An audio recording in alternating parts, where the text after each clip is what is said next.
Good morning. Hope everybody's well. Welcome back to the channel. Let me say what's up to everybody, man. I'm probably going to snap off a little bit this morning. I'm going to tell you ahead of time. Probably going to snap at y'all. Probably going to snap at some fools this morning. So, what are the words for today, Mr. Martin? It is this. Do not, first of all, I think Errol Spence Jr. is going to win this fight. I got Errol winning by decision. Okay? In the off chance that I'm wrong, you all better not steal Terrence Crawford's glory from Monster Inoue. That's the number one thing I'm going to say. And I'm back on this. Because this is one of the things that is most core to this channel. I try to give everybody their credit. But when you give somebody credit that they don't deserve, problems take place.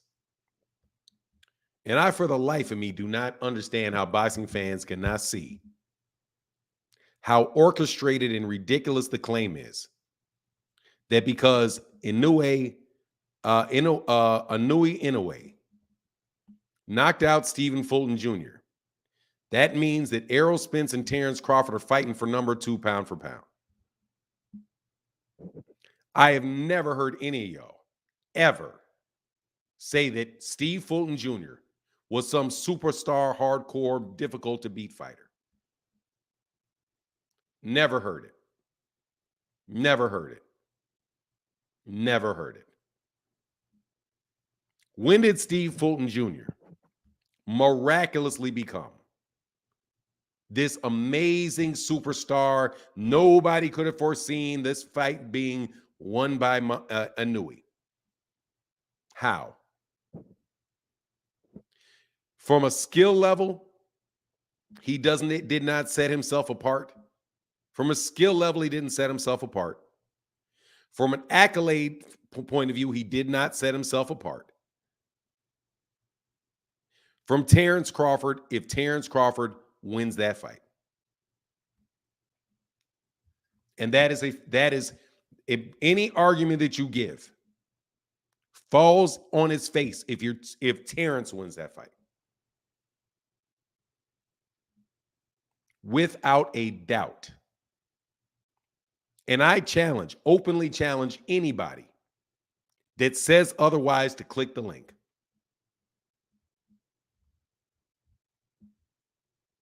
I know you're not going to give Errol Spence Jr. his credit. That's a foregone conclusion. I know you're not going to give Errol Spence Jr. his credit. But there is no argument that you make for Inoue being the number 1 fighter in the world. And let's get rid of this pound for pound talk. What you mean and what you're trying to sell is that he's the number 1 fighter in the world. See, the mainstream media has slipped one in on us. Pound for pound means what you think somebody will do if they were the same size as the heavyweight champion. If you took their skill sets and you did all that and you said, okay, how do you think that's a pound for pound analysis. They are calling it pound for pound because there's cachet in that phrase. But what they really mean is who's the best fighter in the world? Who is the number 1 fighter in the world? And they use their list as a way to tell boxing fans, whether they are hardcore boxing fans, moderately interested, casual fans, not interested, whatever, who the best fighter in the world is. When you're watching him, there's nobody better than him. That's what they're saying. And there is nothing to support that with him versus Terrence Crawford. Nothing. Nothing to support that claim if Terrence Crawford wins the fight. None. No accolade that man has. None. There's nothing to support that. No, you can look, I'm telling you ahead of time. I don't think I'm picking Errol Spence Jr. to win.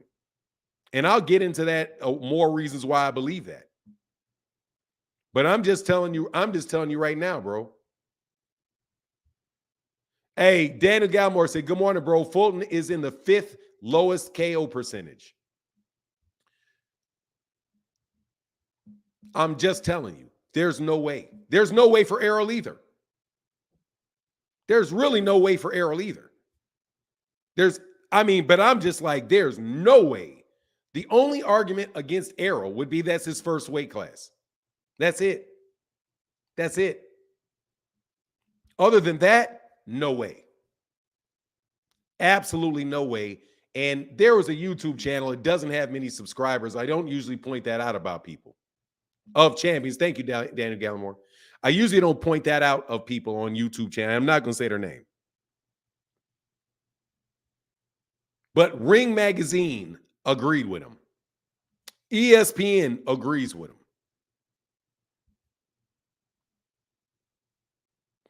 Dude.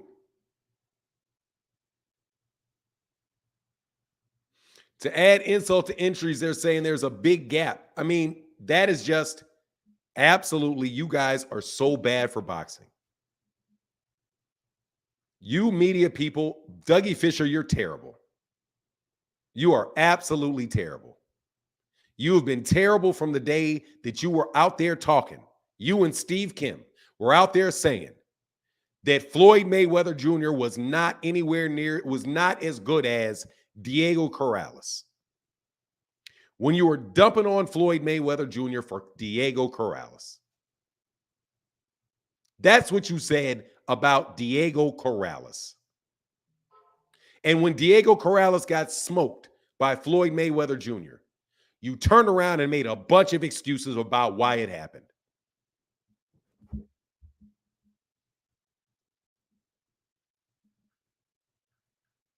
I remember.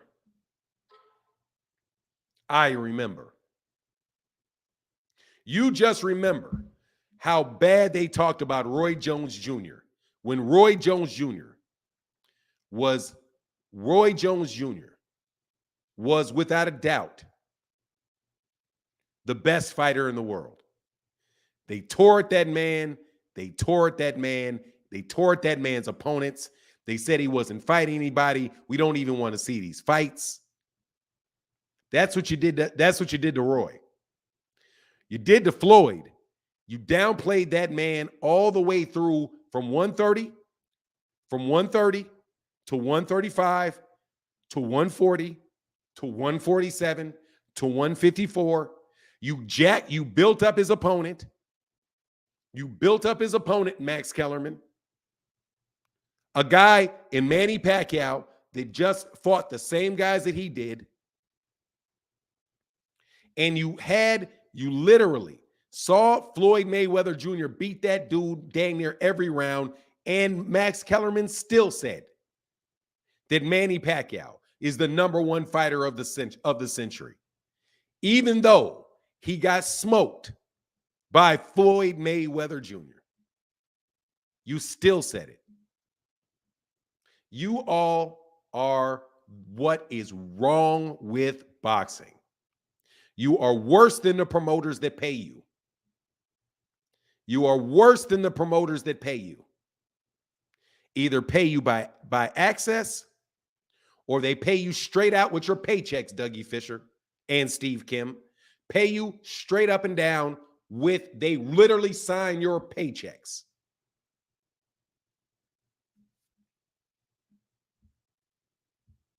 You all would kill this sport. You would kill it. You would absolutely kill it. You would keep it as small. You would keep it.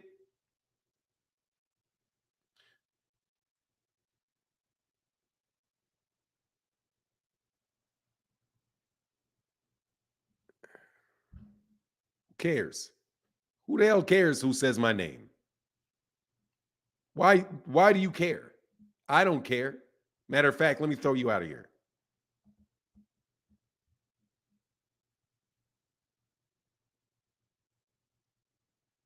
John Jones, let me put you on timeout. It's a guy that will never get on this channel to say it. That's why. It's a guy that is, whoever it is, it's a guy that won't get on here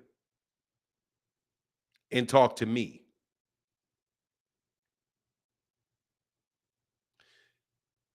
This fight between Errol Spence Jr. and Terrence Crawford had been marketed for years. ESPN, what has ESPN said about that fight dang near the entire time? This is what's wrong with boxing. Terrence Crawford and Errol Spence Jr. won't fight. This is what's wrong with boxing. Now, as soon as it gets made, well, you know, it took too long. You guys are a bunch of paid shills. And the only thing that I really take from this, that I really enjoy about this, is that you all continue to fail. But it doesn't keep you from talking because you're trapped in that scenario. You have to do this. There is no out for you. There is no out for you. Because the people that are winning, they're not going to pay you because they don't need you. That's the truth. They won't pay you because they don't need you. Floyd Mayweather Jr. didn't need you to do anything other than be you and tell bold-faced lies right in the face of boxing fans that see otherwise. Floyd Mayweather Jr. is not the best fighter of the 21st century. Manny Pacquiao is a man that got knocked out, a man that in this century lost 6 times. The man that in this century had lost 6 times. In his career, had been knocked out 3 times. Wound up flat on his face against a man that Floyd Mayweather Jr. dog walked in Juan Manuel Marquez. That's the greatest fighter of the century. Now, Monster Inoue, who is a very good fighter. You can't name, most boxing fans can't name 2 people he fought. Most boxing fans have never seen him fight more than once. Because he fights in Japan, where fights come on in the United States at 4 o'clock in the morning. Why? Because Bob Arum wants to get some of that Japanese money. He wants to get a cut of the tickets sold over there in Japan. Dog, you guys over there at ESPN better hope that all those business problems you have don't wind up having you all out the door because of that piss poor product you keep putting out. You're a piss poor product. Showtime looks like their product is doing real well. They take a guy who's over there on DAZN with nobody really watching him and Ryan Garcia on DAZN. Boom, he's doing $1 million. He's doing 1 million pay-per-views over there on Showtime. Something you guys act like can't ever happen again because you all have no way to make it happen. Because you refuse to market to Americans. So you're going to market to Japanese people. Are you stupid? You're trying to sell your English magazine. You don't even have a magazine anymore. You don't even have a magazine anymore. Maybe if you were selling your magazine to people in the United States where they could buy your magazine, maybe you'd have at least an online magazine now. At least that, maybe.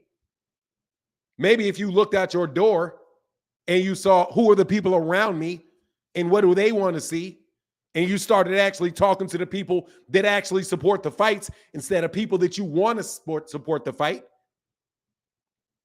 Maybe if you started selling fights to boxing fans and not selling them to UFC fans. You clowns are like people that want to sell rap music to country musicians. You want to sell rap music to country folk. Lil Nas X, they didn't even let him in the country awards. Nah. Y'all like the Lil Nas X of boxing. Get you a little out here talking to people, out here doing music for people that don't like it. Don't like you either. I'm crazy, all right? Get on the chat and tell me. Tell me I'm making it up. Good morning, Fanon. Fight night almost here. Yes, sir. Hashtag busted gloves. We'll get on that. We'll get on that soon. We'll get on that soon. I'm talking about you YouTube bozos too. Hoping to get on, huh? Hoping to get on, huh? Hoping to get on. Oh yeah, this. Fanon, did you wind up watching the show yesterday? What show? The fight? Yes, I watched the fight. Yeah, I watched the fight. Absolutely, I did. Absolutely, I watched that fight. Yes. It was a good fight. Inoue is a very good fighter. He is a very, very good fighter. He is not the best fighter in the world, from what I see. He did not separate himself from Shakur Stevenson. He did not separate himself from Gervonta Davis. He didn't separate himself from Canelo Alvarez. He didn't separate himself from Errol Spence. He didn't separate himself from Terrence Crawford. I already said he was one of the top 10 best in boxing. I definitely think he's one of the top 10 best. From everything that I've seen, I think he's a top 10 best. But clearly, number one, go away. You're just trying to steal somebody's thunder. That's what you're doing. You're trying to steal somebody's thunder. Man, Bud ain't the best either. I got Errol Spence's number one pound for pound. I got Errol Spence. I think Errol, no matter if everything size and everything is equal, Errol's going to beat almost everybody. And quite honestly, Gervonta Davis is right there for me too. There's nothing I see about Monster Inoue that's better than Gervonta Davis. Nothing. Literally nothing. Everybody Gervonta Davis is fighting is a lot bigger than him. Everybody that man's fighting is a lot bigger than him. Every one of them at 135. That man has won belts in 3 different divisions. He's won titles in 3 different divisions against very big dudes. He's beaten Hall of Famers. No. You can click the link, Ray Brown. You can click the link. What does he do better? What does he do better than Gervonta Davis? What area? Have you ever seen Monster Inoue fight on the back foot?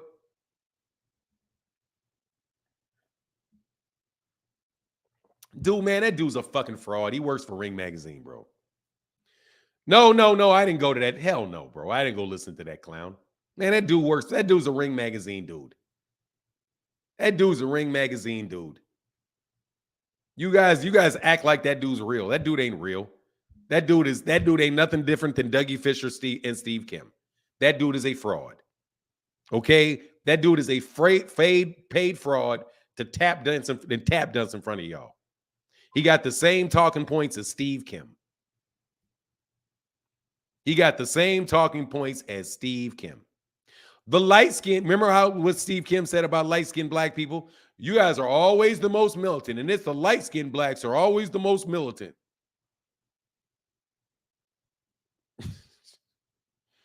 Dog, I don't know what you talking about. I don't know what you talking about. But hey, my guy, what's going on? Joe A in the building. Thank you, Best. That roast time, home cooking. Yes, sir. That's where I'm wrong. Man, please. I don't see anything. I have never seen Monster Inoue fight on the back foot. I've never seen him do that. Ever. So not saying that he can't, but I've never seen him do it. Never. I've seen Errol do it. I've never seen Monster Inoue on a fight on the back foot, bro. I've never seen it.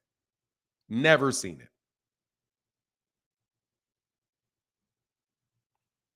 In your bag this morning? What are you talking about? Oh, okay. Oh, okay. Yeah, I mean, look, dude. I don't know if I'm wrong or not, dude. I see Errol Spence Jr. winning that fight. Errol looks very, very relaxed. Dude, Errol's a hell of a fighter. And I think, and as of right now, to me, he looks in better shape. He looks like he's making this weight very easy. And I'm going to go with the guy that I think is going to be able to score more points. I don't see a knockout taking place. What's going on? Be easy out there in Portugal, man. What's up, man? Richard Paris, what's up, man?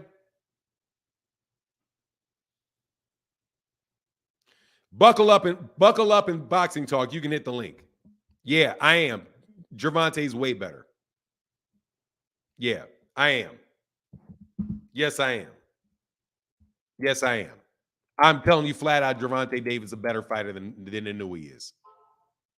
I'm telling you flat out that he is. Flat out that he is. Flat out that he is. I am on here telling you that. Yes. Gervonta Davis is a better fighter than Monster Inoue.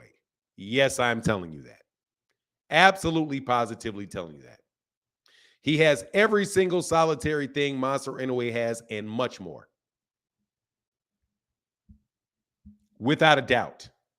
He's also showed out on bigger stages. He's definitely better than him. I'm also going to tell you somebody else is better than Inoue. Jaron Ennis is better than Inoue. Jaron Ennis is a better fighter than Inoue is. He's a better fighter. Now, you can feel free to jump on that link. Buckle up in boxing. Yeah. What he do better? Tell me, what he do better? Since you want to talk. Yes, I'm talking about he's bad. Yes, I'm talking. Nigga, be polite, clown. You not stepping in my house and doing voice impersonations. We're going to tell you that right now. You going to settle down and talk like an adult. I'm a 54-year-old man. You are not going to act like a child around me. Tell me what he do better or stop talking. This is my channel. You want to don't tell Buck what come in your channel. Watch this. Unless you ready to start talking. Watch this. Don't clown. invite Buck up to your house till you start ready to start talking. All right? I'll tell shut you, your faggot, I'll tell you, ass the fuck up. You clown ass. Shut your ass up. I'll tell you. Stop talking and I'll tell you what he does better. I'll tell you what he does better. First, how do you score a boxing match? That's a question for you. So I know how to go on and continue and answer your question. How do you score a boxing match? I guess you score a boxing match by watching the motherfucker who get hit the most, right? Ain't that what they do? No, that's not how you score a boxing match. No, that is not how you score a boxing match. Wrong. That you go from Tank is better to a boxing match. Yes, well, how is because Tank he's better at boxing.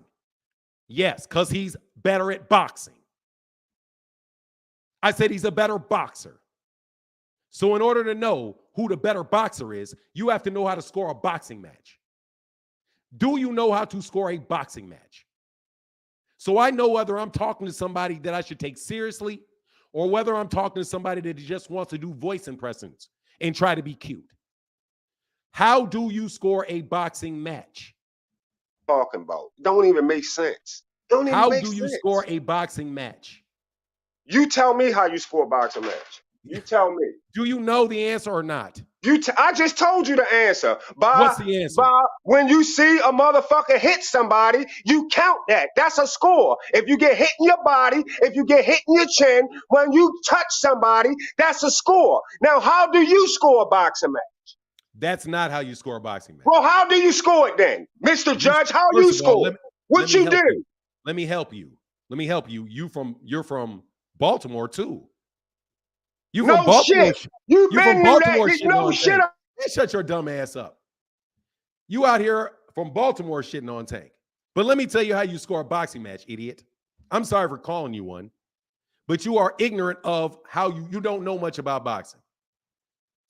There's 4 scoring criteria. You named one. The way that you described it, that's how you score amateur boxing. ring generalship, defense, effective aggression, and clean and effective punching. The accumulation of those 4 things in any particular round, you score 10 for the person that you say you think displayed the best combination of all of those. And you score 9 for the person that didn't, unless they get knocked down, in which you score 8. So when you look at a boxer and whether they are better or not, you look at the way that you score a boxing match, which is defense, ring generalship, effective aggression, effective, clean and effective punching, effective aggression, defense, and ring generalship. That's how you score a boxing match. That's how you score a boxing match. Did you know that? Now, what does that have to do with you saying that Tank? Why are you even talking Tank against Inoue anyway? Because of Inoue accomplishment? That's why you talking Tank against Inoue, right? Y'all, what's all the... Man, you don't know how to score a boxing match, so please. If you do not know how to score a boxing match, how could you know who's better? What makes you put Tank against Inoue? I didn't put Tank. I didn't. Dude, I'm not answering your questions about why. I talked about that for a half an hour. Go listen to the beginning of the chat. All right, well, even if Tank was that, all y'all talking Tank. You don't even know how to score a boxing match, man. You don't know how to score a boxing match. So how can you tell me who's better? Start that conversation, because we don't want to see Tank and Inoue fight. So stop trying to run that narrative. We don't want to see that. If Tank going down to 128, then don't talk about Tank and Inoue right now, because that's all the fuck y'all trying to do right now. If Tank ain't dropping down to 128, they not never fight. You sounded like a buffoon, bro. This is a pound for pound discussion. It's about pound for pound discussion. Okay, good. Just long as y'all not trying to match them. Dude, pound for pound. I said he's a better fighter. You said how's he better? Now, let me complete with the questions you asked. I say he's better because he has better defense and ring generalship. And he has just as good of clean and effective punching and effective aggression. That's why I say he's better. That's why he's better, because I have him as good in 2 and better in another 2.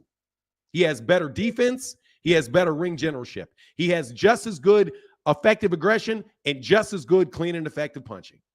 No, so if you have 4 scoring criteria, the ring generalship, both of them have about, I would say both of them have equal ring generalship. Really, you've never heard of it before. You didn't even know you used it. You didn't even know what it was 2 seconds ago. Hold up, you didn't ask about, you said, how do you judge a fight? I said, I don't judge a fight. I don't judge a fight if you just looking around as you using ring generalship, but you're not throwing your hands. I asked how you score. You're not winning a fight if you're not throwing your hands. Dude, all right, man, you're annoying. You're annoying.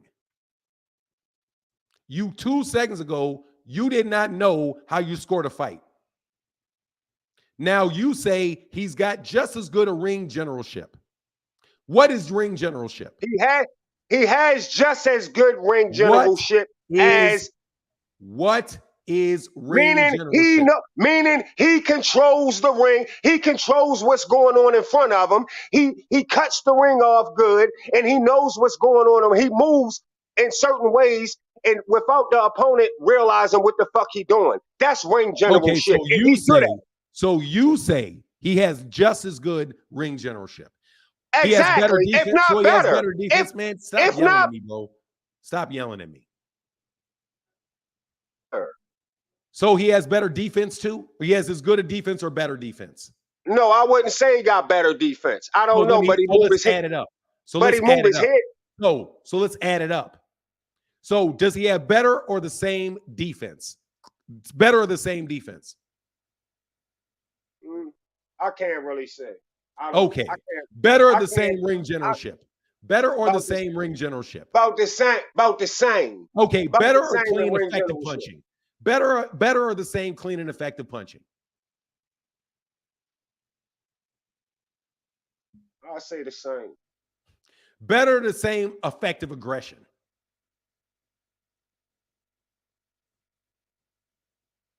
Yeah, I about they the same. Yeah. Okay, so let's get this right while I put you on mute. You don't even think he's better. Get your ass out of here. Get out. Get out. You don't even think he's better. You did not give Monster Inoue. You did not give Monster Inoue not one single solitary thing over Gervonta Davis. But you said it was ridiculous for me to think he's better, even though you did not give Monster Inoue not one advantage over him. You said everything was the same. How could he? But I can't think he's better.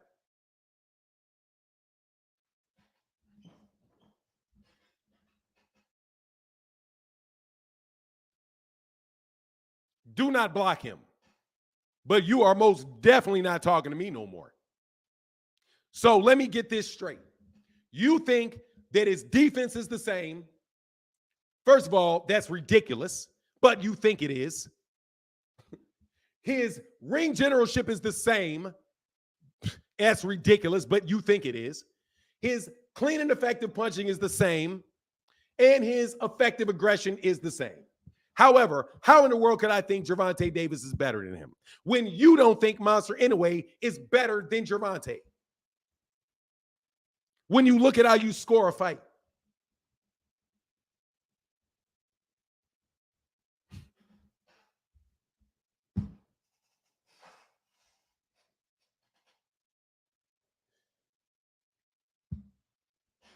And you from Baltimore shitting on that man. And you from Baltimore shitting on that man.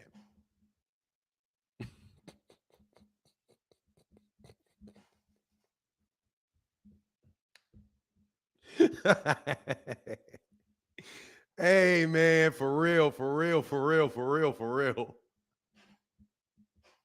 Hey, man, for real. Hold on one second. I see you, Herbert Johnson, and I see you, Holiday, man.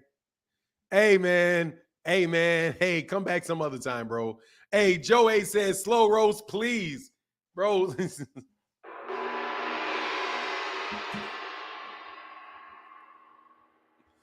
Hey, GM said, proof they put estrogen in our chicken. Don't eat it.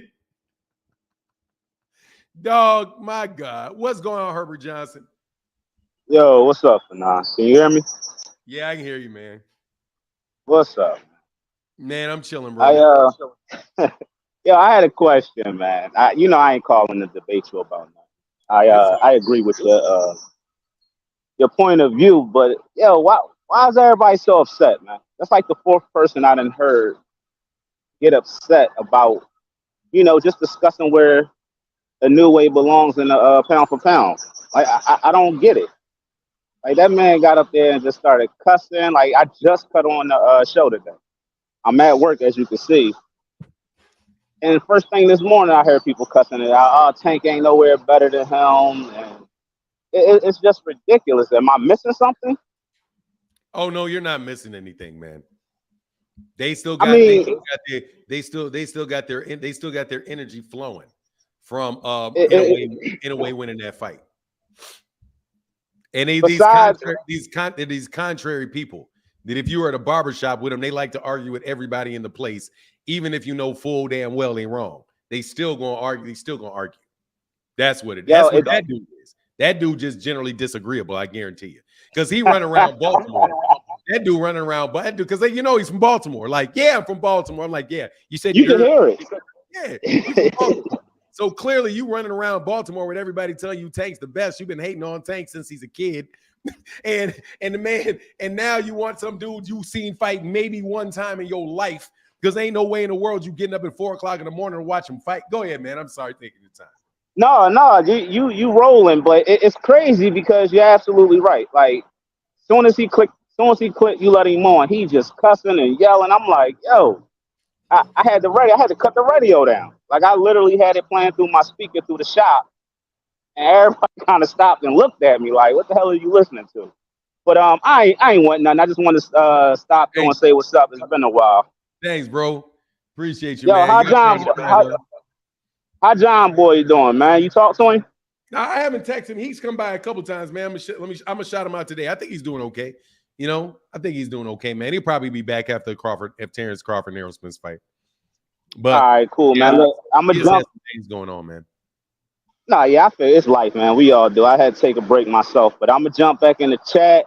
Tell everybody. Well, I'm gonna shoot you a super chat. Thanks, just tell John Boy out there what's up when you get a chance. For sure. Yeah, I'm gonna do it right now, so don't forget. Yo, right, man, don't let them get your blood pressure up, man. Hey, dog, no, man. Look, dude, I've lost 20 pounds. I'll be riding the bike every day. My blood pressure is good. I like this. I ain't gonna lie, dog. I like arguing with people. Hey, health is wealth, man. I mean, as long as you don't let them get you out of character, man. Take it easy for now. If I stood up and started threatening people, that's when it's like, okay. But no, I just want to know when cats start loud talking to me, bro. Look, dog, you can stop all of that jumping up in my, because that's just verbally trying to jump up in somebody's chest.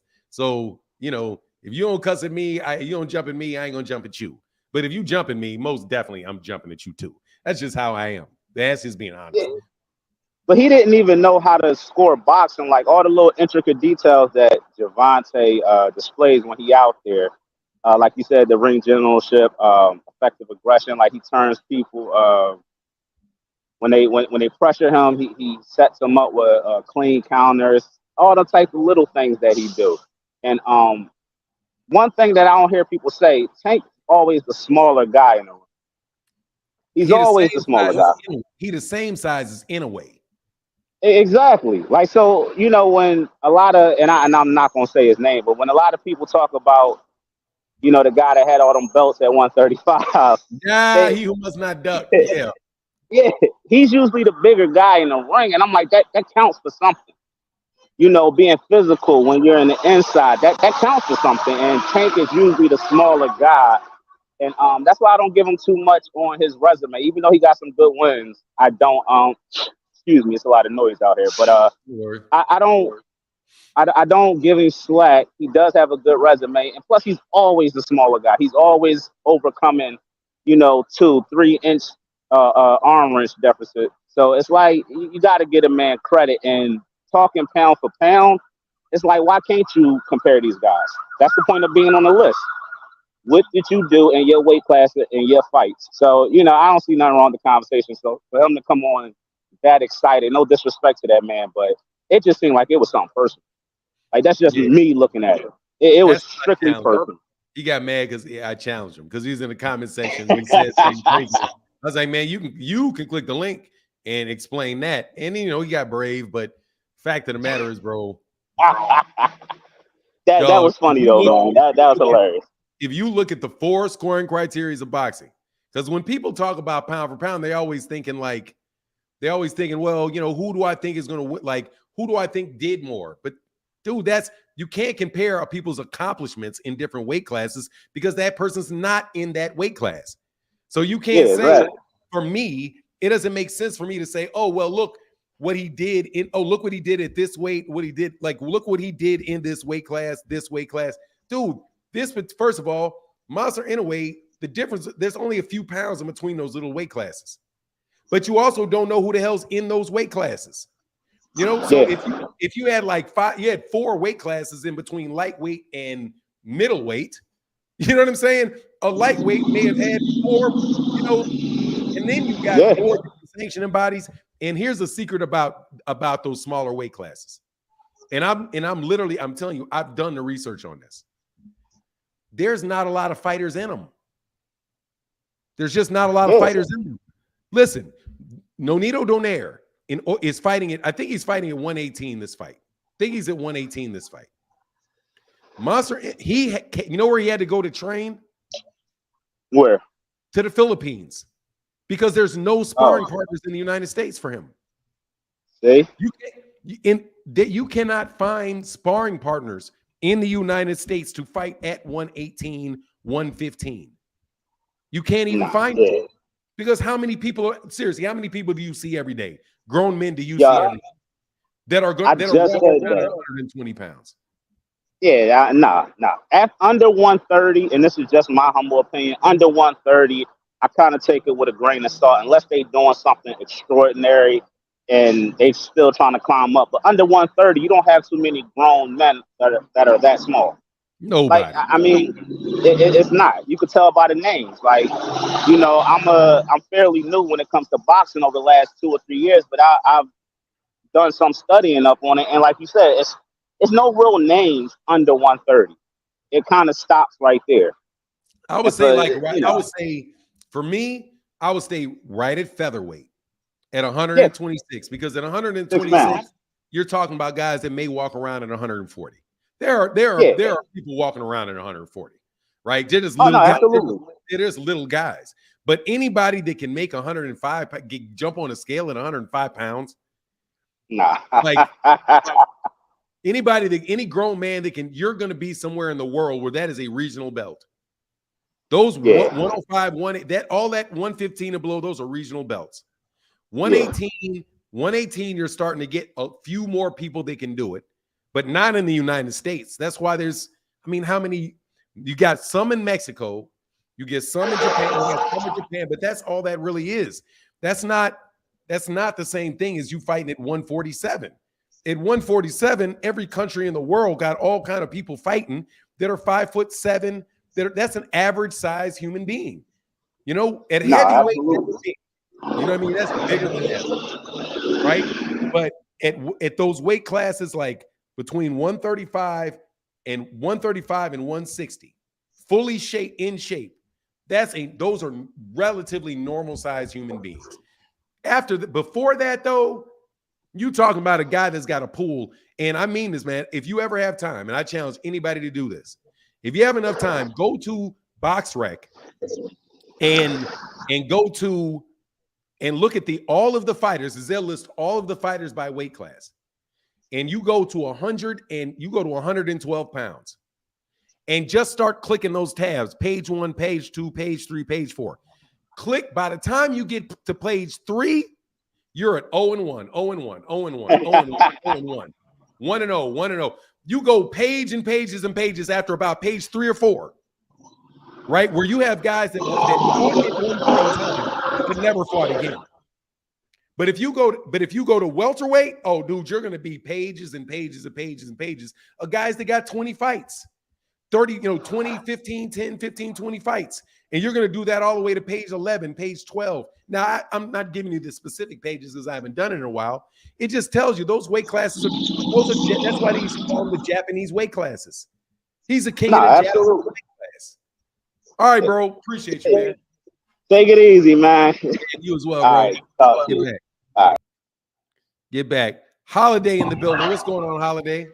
Hey, top of the morning to you, Fanon. Hey, man, do you feel the excitement? It's fight week, man. I think I'm taking Friday off just to prepare myself for the fight because I'm just that excited about it, man. I wanted to talk about something I seen in that introduction yesterday, but first I wanted to address that brother that just called you. He must have a Chinese girlfriend or something like that. I thought that was Omar from The Wire for a second. That brother was getting emotional and crying and doing all that. I was like, come on, man. It's just the first call of the morning. But what I wanted to...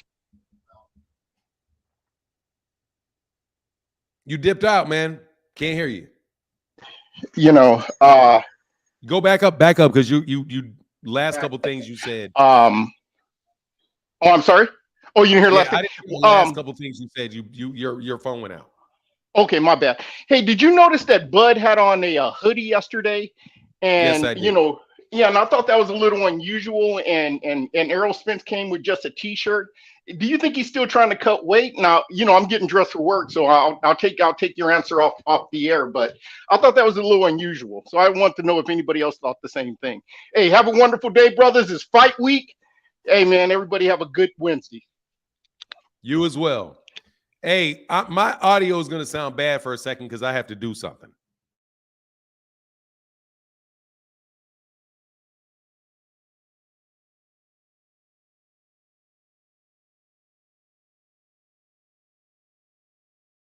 My audio is going to sound bad for a minute because I have to do something that made me unplug my mic. So give me a second. I'm sorry. Yeah, he does sound like Keith Thurman. I think it's, yeah, it just looked like to me what Percival Mack said. It sounds like what Percival Mack said to me.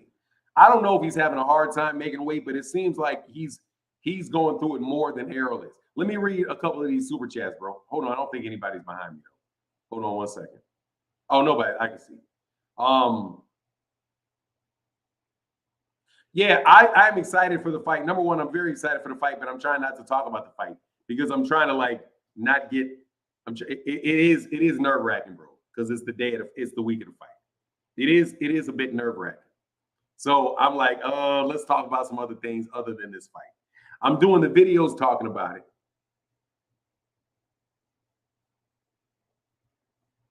Nah, Big Papa, you can jump on the channel too, bro. If you want to give Monster Inoue his credit, jump on and give him his credit. I ain't got to give him squat.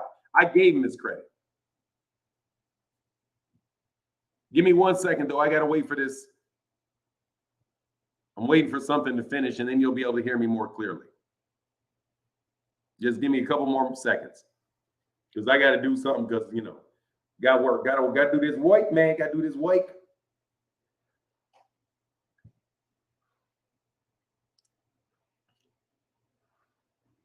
Kamal, what's up, Kamal?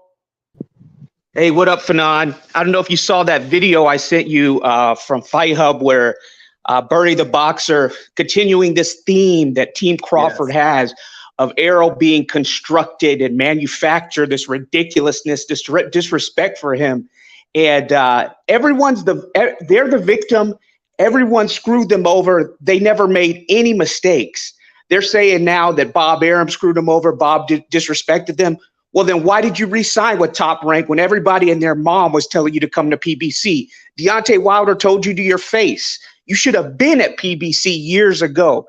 I don't know if you're going to do a video on that, Fanon, but the continuous disrespect and this theme that Team Crawford is having for saying that Errol's some kind of manufactured champion, that he was given opportunities. Yeah, he was given the opportunity to knock Bundu out in front of 6 million people after the Olympics there when they had him on NBC. He was given that opportunity, or he took the opportunity. He's beat champion after champion after champion. He's like Thanos collecting that belt, and he's not been on one.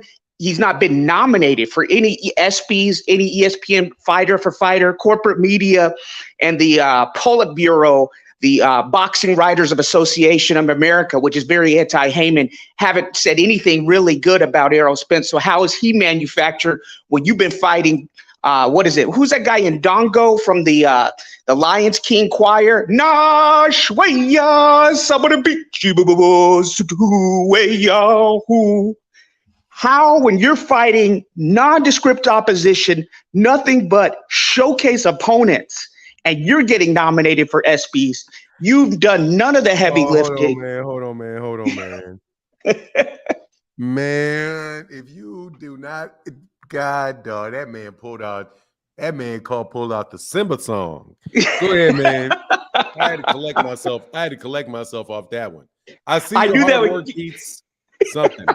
Talent. Hard work beats talent. I knew that you would get that, Fanon. I knew that going back to the oldies, man, getting back to the classics, bringing out that Lion King song would strike a chord with you, bro. But I just want you to speak on this, man, because this is beyond disrespect for Errol Spence. I'll tell you, man. I don't know if it's going to play out in the ring or whether it's not going to play up in the ring. Terrence Crawford got a lot of yes men around him. He got a lot of people that are just telling him yes. I think probably the people that are probably in there that aren't yes men to him is probably his sister and his kids and his mama.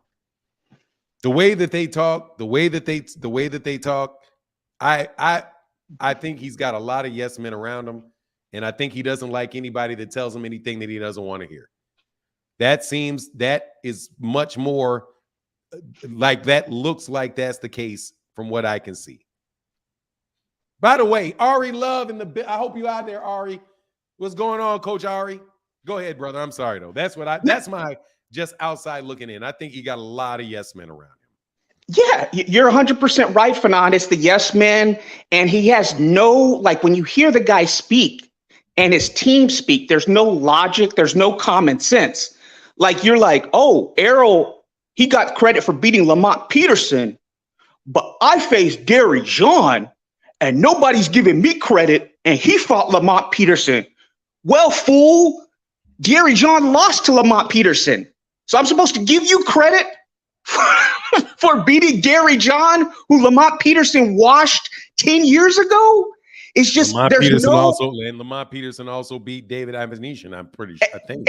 Exactly. I was one of the first people on your show, Fanon, that said, hey, look, I remember that fight because I think it was on a Broner undercard where Ivanishin came over and Lamont Peterson washed him for like 12 rounds. It was just a very easy fight.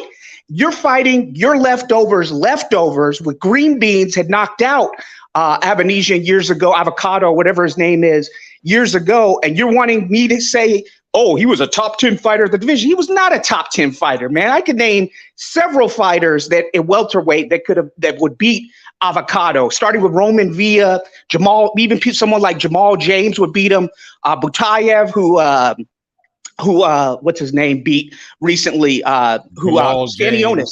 Yeah, Stanionis beat. Yeah, they're about 15 or 20 fighters, but it's just like, man, there's just no, when they're disrespecting Errol Spence, there's just no, their logic is not there. And like you said, it's yes men, it's a lack of common sense, and it's like bringing up accomplishments from 10 or 9 years ago. It's like, oh yeah, man, I beat Scott Baio. You know, Charles in Charge. Scott Baio was the man from the 1980s. You know, Three's Company.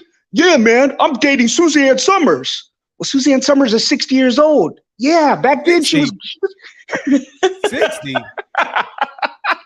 Man, Suzanne Summers got to be at least 70. Suzanne she got to be pushing on 80. She got to be, but that's their rationale, Fanon. Like you said, it's a bunch of yes men. The logic doesn't make sense, and beyond that, they should have just come into this fight saying we're gonna beat Errol Spence instead of trying to discredit them and making themselves look like fools and saying the media created them, media created Spence. So Thanos is up there collecting belts, beating Ugas, who Bomac said was a silent killer, who said that he was going to try to get the fight with them, but they never made any effort to fight Ugas, never made any effort. And even Bob Arum, his promoter at the time, said, yeah, we can fight Ugas. Al wants to make that fight, but Crawford doesn't want to fight any of those elite PBC welterweights. Your promoter said that. The guy that you re-signed with, you were quiet as a church mouse when this guy was blasting you in public, and you continued and you re-signed with the guy, and now you're complaining about you not supposedly getting fights when you made the decision to sign with somebody who your own self now says didn't promote you right. It's just circular fire squad lack of logic when these guys are talking. And I think Errol's going to remember all this, man. And I wouldn't be surprised going in there if Crawford gets bundued. I don't know if you remember how Errol left Bundu. I wouldn't be surprised if he gets staverned, like Wilder left Stavern, or even if he gets Hopkins.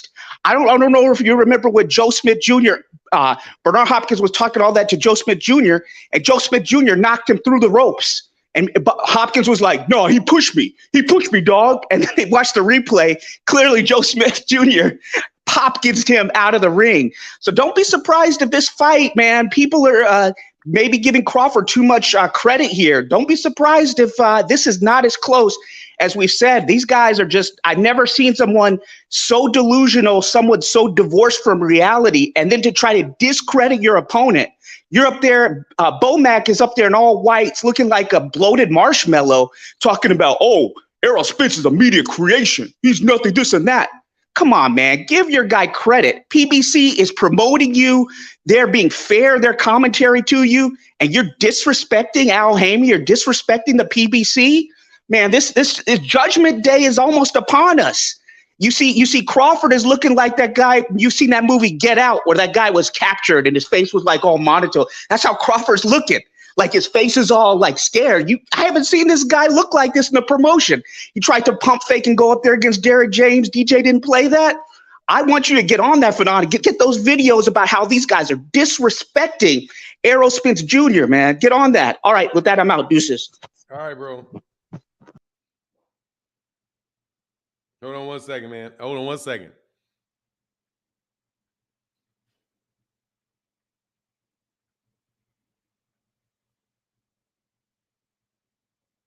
Hold on 1 second.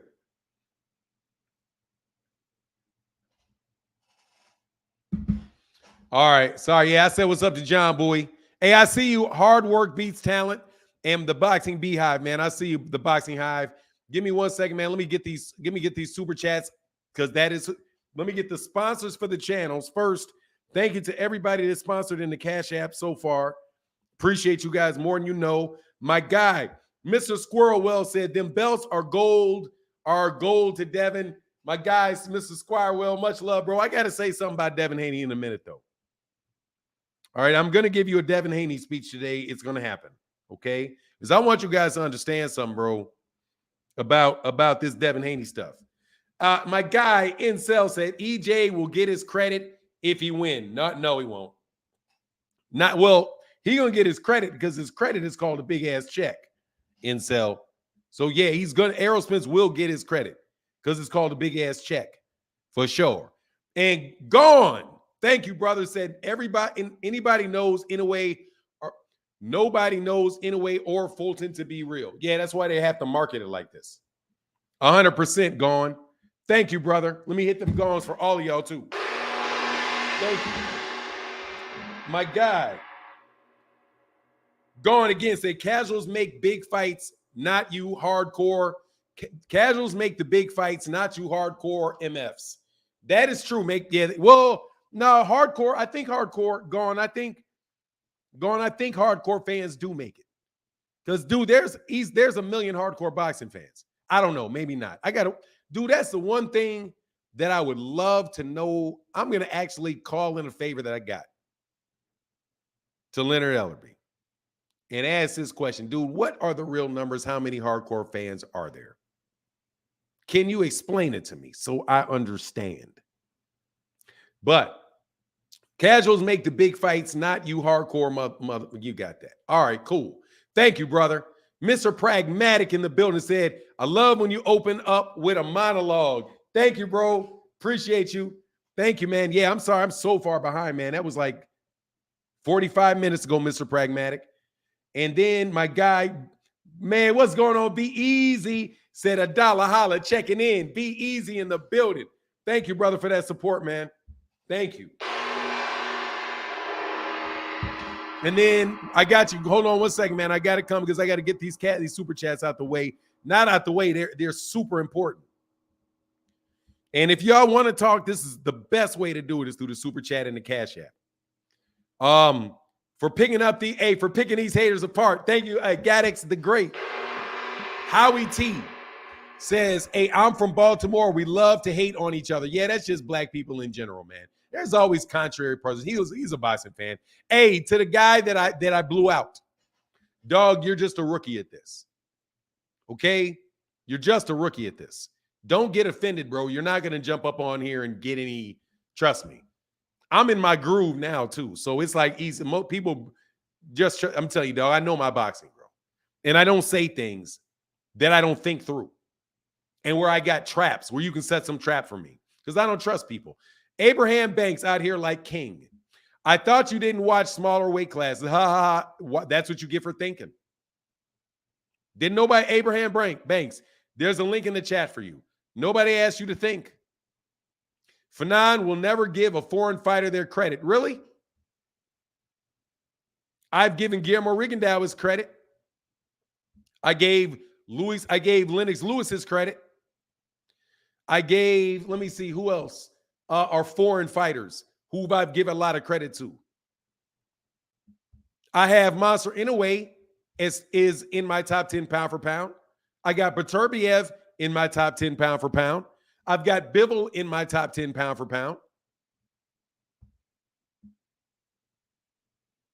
I got all those guys on my top 10 pound for pound. Let me get, somebody jumped off, so let me get hard work beats. I can't see what that says, bro. Hard work beats talent, I think. What's going on, man? Sorry for your wait. What's good with you, my man?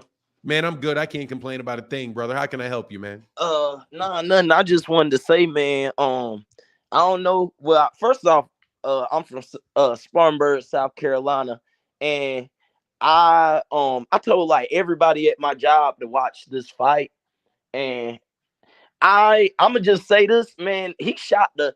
I don't want to be. I don't want people to jump and say I'm racist, but he shot a lot of black people with the way he stopped Stephen Fulton. Like that was crazy. Whoa. It's just I can't lie. I did not expect. And once again, they might call me racist, but man, that Asian guy, he's legit. Like I legitimately thought. Well, here's Stephen the first Fulton, thing. Hold on a second. If you don't want to sound like that, then don't mention the guys. Just say the American fighter. No, I'm keeping it a bag though. Like if they think that, then don't if they keep think, it a bag. okay, well, all I'm saying is just surprised me, bro. Like he surprised me. He surprised me. I was shocked. Like I thought Stephen Fulton was gonna beat his ass, and I was fucking wrong. Why? Because I thought that he was the bigger guy. I really thought maybe he could goddamn work just outbox him. I did not watch enough of Inoue's fights. Like the only fights that I seen out of him was Donaire 1 and Donaire 2. I really didn't get the, you know what I'm saying? So if you look at those two fights, the first one, he had some struggles, and the second one, he got him out there. So I mean, based off what I was looking at, I didn't think that he was like that, but man, I just want to say he gained a follower.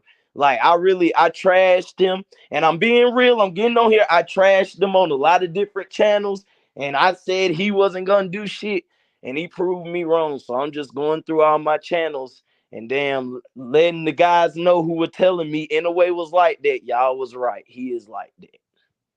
Yeah, he's like that. Yeah, he's legit. I got him in my top 5 pound for pound. I mean, you know what I'm saying? That stab to the body, like and then I love his game plan. Like you start with the stab to the body to get him to drop them arms. Then, you know what I'm saying? You can work that jab, bust his nose. Then you start goddamn throwing a little heat behind. Hey man, you can slow on the cussing, but keep going. Yeah, just just an elite game plan. Break them down. Go to the body, take the air out the tires. He drops the hands. You hit him with the jab. His nose start bleeding. Now you hit him with the jab, right hand. He's discombobulated, and then you just finish him with the right. Well, really, it was the left hook that finished him, but the right hand is what jacked them up bad. But just a great game plan by him. He done an excellent job of cutting off the ring. Like I say, they using this jab, using the up jab, the body jab, to the solar plex, to the stomach, using the paw and jab. I wish I would have, I wish Fulton maybe could have made it a little more dirty, but I mean, when you get hit like that, man, it seemed like he put his gun up. To me, it seemed like he felt that power and was like, I don't really want to get counterpunched, but I ain't gonna hold it off long. Just once again, man, in a way, you showed me something, bro. Like you shot a lot. Like everybody at my job was speechless. Like we were just like, whoa. Like I maybe not would have been that speechless if he just would have, beat him. But you start to see how the fight turns out, and you like, man, this guy is sharp, very sharp, very not just, punch placement, but precise punch placement. And you kind of feel like it's going downhill. But I would be lying to you if I said before the fight that I thought at all Scooter would have got stopped. Like the whole, man, I got some friends in Philadelphia and they say it's real quiet up there, man. So, and also, just for my prediction, I got Bud winning. I just think, I know a lot of people are big on Spence, and Spence is my number 2 pound for pound, but I don't know. It's just I kind of lean Crawford's twitchiness, quick twitch movement. But hey, we gotta see, man. So hey, I appreciate you for letting me on. That's all I got. Hey man, no worries, man. Thanks. Come back anytime, bro. That was well thought out, and you make me feel better about the fight. Yes, Because sir. I swear, bro, the only thing that I get that I didn't get is I don't know why anybody's shocked. Like that to me, like everything about that, from the fact that he was going over there to Well, Japan. I'm being real. Hold on, man. I Let don't want me to finish, be like bro. that or get started, Ooh, but let me be. Hey, let me finish what I'm saying, bro. Oh, go ahead. Okay, I know you being real. I'm being real. I'm being real too. Monster Inoue is a very, very good fighter, man. Like I'm telling you, I had him. Well, I think I had him as number 9 pound for pound. And the only way, I could not really see, honestly, a big route to a win for Stephen Fulton Jr. He didn't It's win a just, round. He got washed. we won a round. I think he won round 5. So I think he won think it round was 5. 7. I think 7. I think 7. No, not 7. No, No, it hell, was 6. heck It was no, 6. heck no. Yeah, 5. I think 5. He It had was like 6. 12 to. No, he won 5. In a way, won 5. I got a guy right behind you, bro. So I got to go. That's why I'm trying to say what I'm going to say and move on. But now I think it was 5. I had 5-0 for Inoue, and Inoue was outboxing, just very sharp jabs, all that stuff. Very sharp, very hard jabs. I think Steve Fulton Jr. started trying to come forward more at him, and I gave Fulton 6. 7, I thought could have went either way, but and then the knockout was 8. But Inoue is a very good fighter, man. So I'll holler back at you, man. Yep. Get back. All right. Real quick, give me a second, real quick, Boxing Hive. I got 2 more super chats. And then Herbert Johnson, what's up, Fanon and chat and blessings. Sorry again for my voice and the background noise because I'm at work, everything. Everybody have a great day in this fight week. No worries, man, at all, man. John Bowie in the building. What's up? He said, hello, family. Thanks for all the well wishes. Love you all. And I'll be back soon. I promise you, man. Take your time, bro. It took me 6 months to get back. Ultraman said, a lot of people are prisoners of the moment. Great show for 9. John Boy out there, huge, said, miss all y'all. Shout out to everybody. God bless y'all. I'll leave that up a little longer, bro. Thank you, brother. Barbara D said, yes, I totally agree. Kamal Oz, Martin, please do a video on Errol being disrespected in Bud's eyes. I will do that, Barbara D. That order is in. So that's getting done. I'll do it right after I get off the show. I work for Barbara D. John Boy said, thanks for all the well wishes. Be back soon. Love y'all. Got to get my daughter ready for school.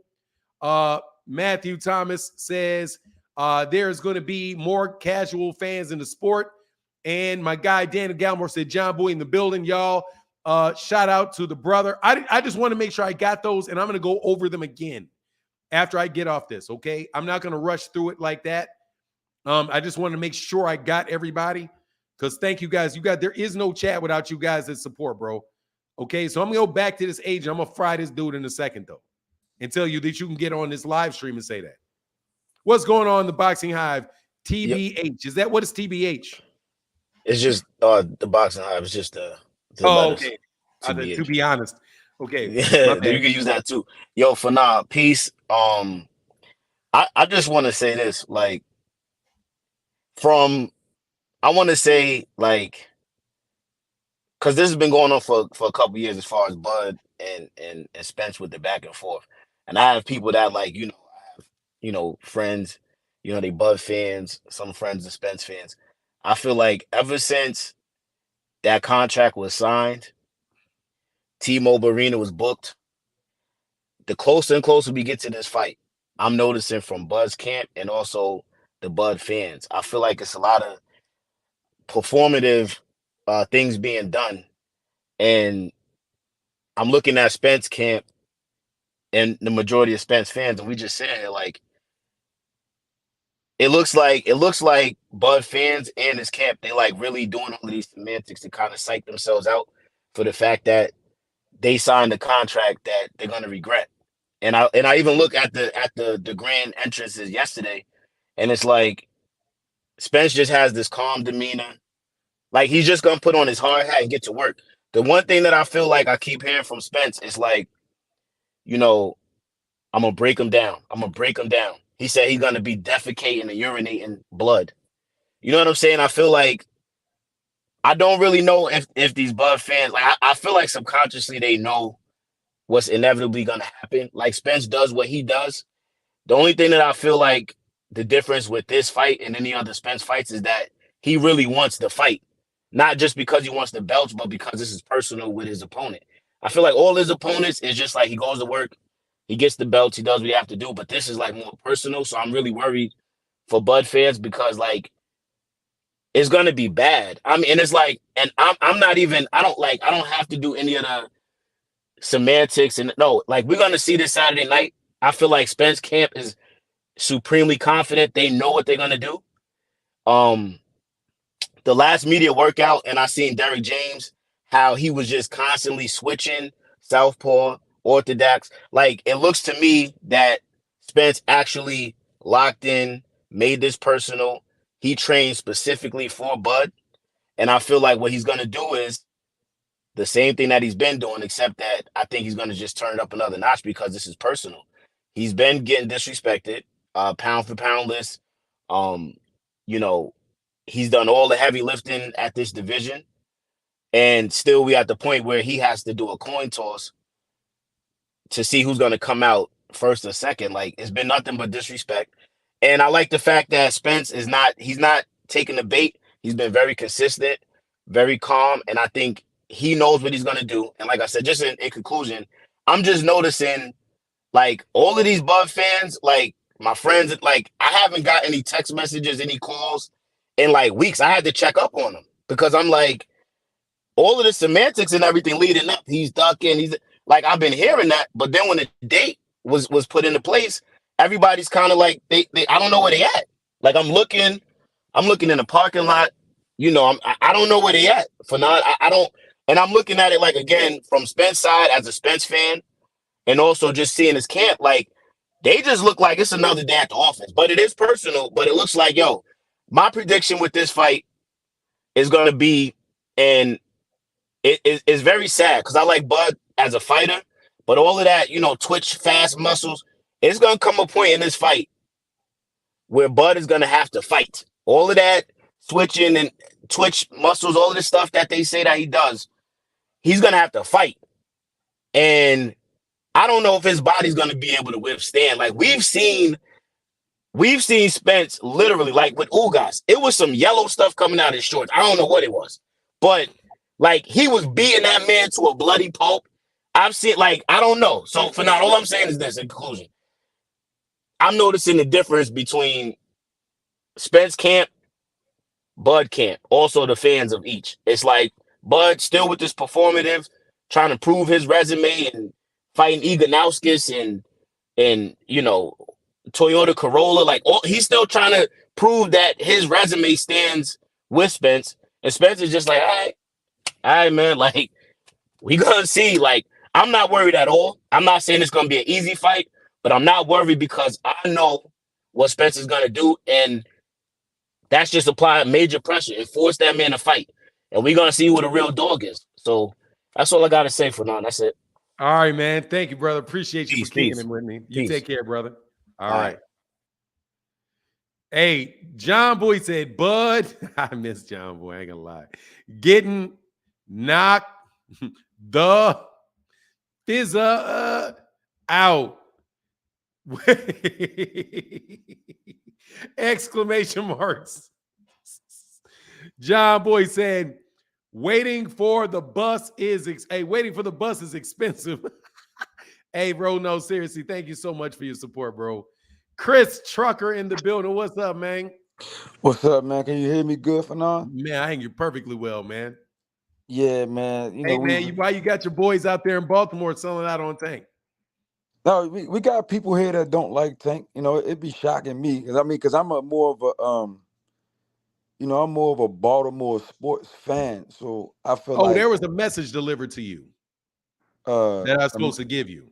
What's the message? You weren't there. Somebody that was from Baltimore told me to tell you that to give you encouragement, because he said that you are the first fighter that was really the first very, very good fighter in Upton Gym, and how their program was really focused a lot on you, and how you had felt because you started doing other things and kind of left boxing alone a little bit, that you had let down Coach Kenny and Coach Calvin and that how they had heard something about that and they wanted you to know that, you No, I know, was they are here. I was here when Thomas okay. Hill came. I was in the chat when he came up and said that. Yeah. Yeah, Okay, so I'm sorry. I think it's the first time that because he told me to tell you that. So I want to make yeah. sure. I was one of the people. Me, Jarrell Hattie that be in the chat too. That's Calvin's nephew, Calvin's son that passed away, and a few other people. We were the people who Calvin. For example, I'll give you just to give you the history of it.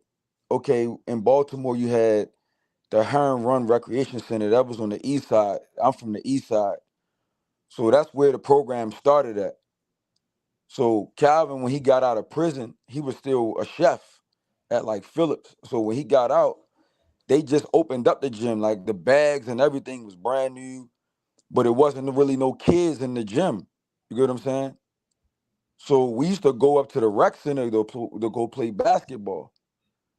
And how a lot of us, you know, got into boxing is Calvin, I guess he just felt the need to have to just go out and get kids because wasn't nobody coming up there. He just came on the court. We didn't even know it was a boxing gym upstairs the whole time. So Calvin came up and we on the court hooping and he like, yo, let me show y'all something. Come follow me upstairs. We go up there. We was amazed. You know what I'm saying? Like, there's a boxing gym up here? And the rest is history. Like we got the program started. Like we are the first ones, even a guy named Thaddeus that passed away. We are the first ones that got the Baltimore boxing program on a move. And I was actually the first fighter of Calvin to fight in a tournament under the banner of, you know, Baltimore Recreations and Park. You get what I'm saying? Yeah. So then they moved. When I left, this is when I felt like I let Calvin down because I was one of those kids that played different sports every season. So during the off season of football, I started boxing, but I started getting good. I actually started becoming good at it. So when football came back around, I had a dilemma now. So I'm like, do I go play football? And I already had like I came up with like a group of kids. Even in football, I had a group of kids who I played with every year. We moved from different organizations together. Like we moved like it's like a few kids that with one coach, wherever he went, we all went and played with him. So we had a bond, and when they moved and the season started, I had more of a bond with the football guys because I played years with them. So then I left boxing. I quit football first. I was going through it. I quit football, and then I stayed with boxing for a little bit. Then I couldn't handle that. I quit football. Then I left boxing, and then I came back to boxing. But by the time I came back, they had moved the gym up to Upton on the west side where Tanking them from. And that's when Tanking them, his generation came after that. Like, you know, I was in there with Tank and, you know, I used to put Tank little gloves on and all that. He was already a star even when he first started. When Tank came in and started boxing, he was a star. Even as a little amateur, I'm talking about 70 pounds. You know what I'm saying? When he was fighting, he was a star. He just shook the room when he first started fighting. So even when he was that little, you know, I've been around from that, you know, that time. So it with me is more than just being a Tank fan. You get what I'm saying? Yeah, For me, absolutely. I get you. it's way more than just being a Tank fan. You get what I'm saying? Yeah, So that, yeah, for sure. you know, and Calvin, to be honest, man, like Calvin is just way more than Tank's coach, man. Like he from the rip, man, he showed us a lot as kids, man. Like he really used to really fill that void of not having a father figure in my life during that time in my life. You get what I'm saying? He Mm-hmm. really, really filled that void, man.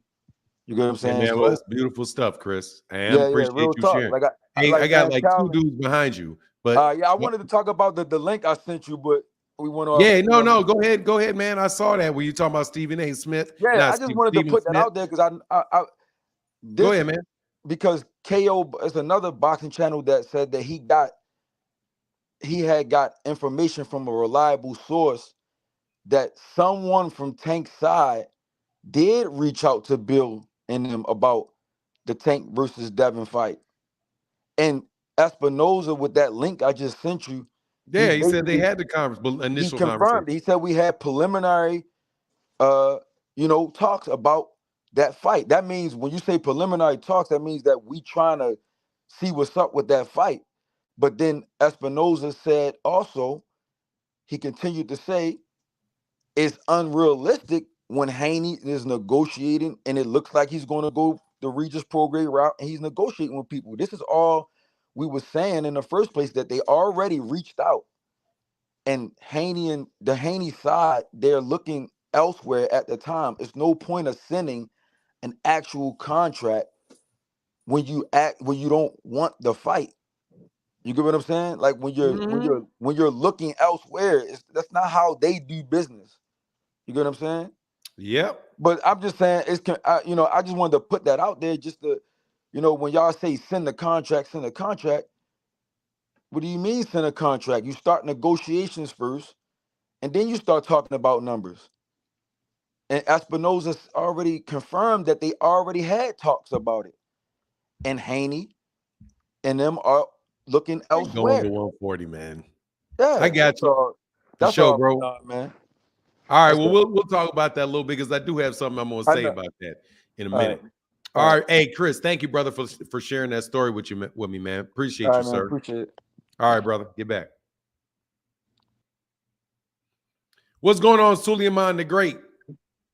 Yeah, how you doing? How you doing? I'm well, man. Uh, fine, fine. Oh, that's nice, man.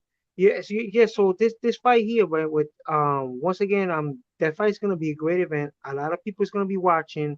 We know that this guy, this is a great finisher. Once he gets started, he gets warmed up. He's gonna hurt. He's gonna hurt. Terence Crawford. I don't think really Terence Crawford. All he has is that left uppercut that he's working from a southpaw stance. He's gonna probably go in the pocket early, try to break down before he warms up, break down Errol Spence. But he's gonna see that Errol Spence is gonna have the head moving, something like what Gervonta Ennis showed in when he fought that guy. He's gonna be slipping a lot of punches that he's gonna be trying to give him. He's gonna be trying to tag him to the body. It's not gonna have no effect. He might even catch him with an uppercut. It's not gonna take no effect. And then he's gonna see that he's dealing with a different kind of opponent that he's not used to. He's gonna start getting hit back because that's when Will Spence gets very dangerous when people start showing him that they're actually a threat to him, and he's just gonna start breaking them down, systematically breaking them out. Uh, Probably from the second or third round, systematically breaking them down, and he's just gonna start busting up. He's gonna start busting up. He probably try to go more flat-footed, get frustrated in the fight, go flat-footed, do like what Jerry Cooney did with Larry Holmes, stay flat-footed, and then they're gonna take care of him. His body and his at the age he's in, at his skills are deteriorating. They're not the same. His reflexes and the sustained punishment he's gonna get from Errol alone is gonna, it's gonna be similar to the Jovan Ennis with Vija, like that. He's gonna throw his little shots. This guy has Derek James on his corner. They're working on all that slipping punches and all that, and it's gonna be a great event. To me, this is gonna be a humongous showcase fight for the welterweight division, and a big showcase fight for Errol Spence and his world class trainer. And then the thing with this guy was Fulton. Fulton has to become a puncher, man. If you're gonna go and fight at that level, a world class level, and you're gonna get these guys to come up and weight, especially a world class fighter like that. At the end of the day, he's world class because he won. He was undisputed. He got events and he won titles in different divisions, and he's coming up and they giving you a good payday. You got to become a puncher, man. If your trainer is not making that happen, then you got to go to guys like Devil James. You got to go to guys like Andrew Rosie in New York. You got to make those moves because there's people say, oh, you can't become a puncher. Yes, you can. You become a puncher. You could train a regimen that's going to increase your punching power You even used the example one time of your son. Your son wanted to become a better jumper, a better layout. He followed a regimen to strengthen his joints, right? And it made him a better basketball player. So same thing with a puncher. You got to have a regimen that's going to increase your punching power, your technique, fight a little more flat foot instead of moving around, and so forth. So he could develop. This guy's still world class. I think he should do that now before he starts getting more L's. Because if he doesn't do that, change that, it doesn't become a move puncher and start studying himself with knockouts on his resume, that's gonna affect him in the long run. Thank you for giving me your time. That once again, this show is excellent.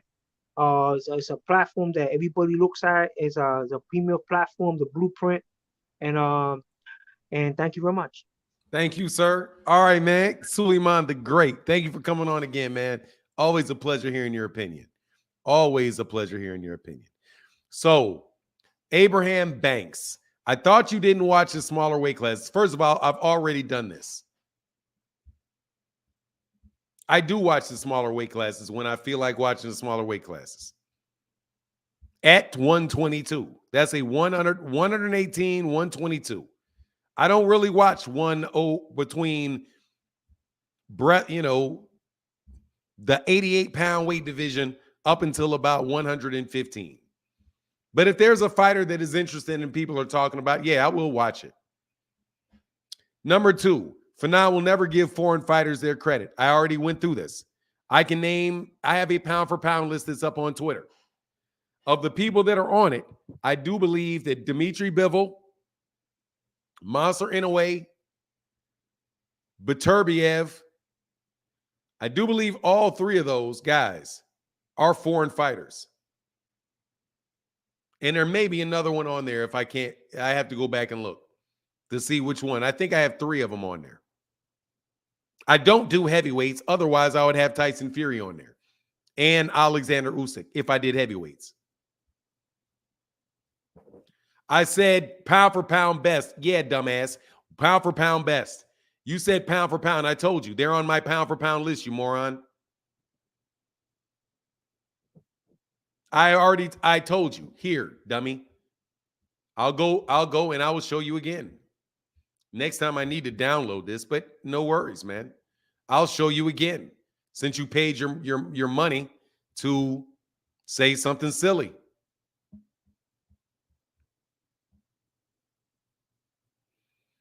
No worries. Let me go slide back down here and I will show you once again. And this is an old one. This is one I did well before this fight took place. Since you want to tell me that, not top 100, I said pound for pound, not top 100. But you paid $10, so you deserve to get an answer. Even though I suspect that you're RuPaul and should already know this. But no worries. Let me just wait. Hold on. Tick tock, tick tock, tick. I should actually show you so you guys can see how old this is while I scroll down and show you. Let me share my screen.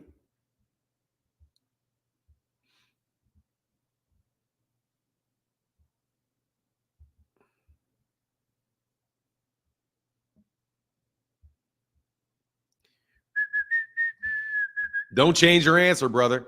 I don't care what you mean. Giving somebody their respect. You'll never give foreign fighter their respect.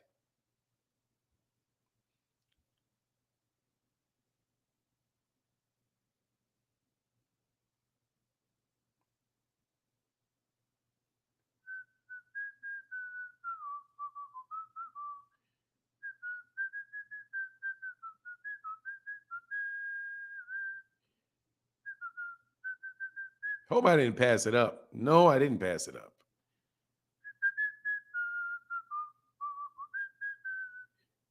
I bought that Adrian Broner fight.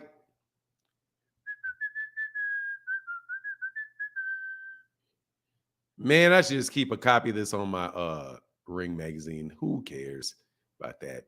Anyway, there you go. Let's see. 1, 2, 3. I got 3 on there. I have Beterbiev, I have Bivol, and I have Monster Inoue right here. right there. Okay, so that's a foreign fighter. That's a foreign fighter. That's a foreign fighter. I would have Usyk on there, but I don't put heavyweights on there. If you'd ask if I put heavyweights on there, I would put Tyson Fury on there. I didn't put Josh Taylor on there, but I could have put Josh Taylor on there, really. I could have put Josh Taylor. I could have slotted everybody up and put Josh Taylor on there. So there you go right there. Now, that's 30%. That's 30% of them were foreign fighters. There you go. I gave 3 their credit. What's the problem?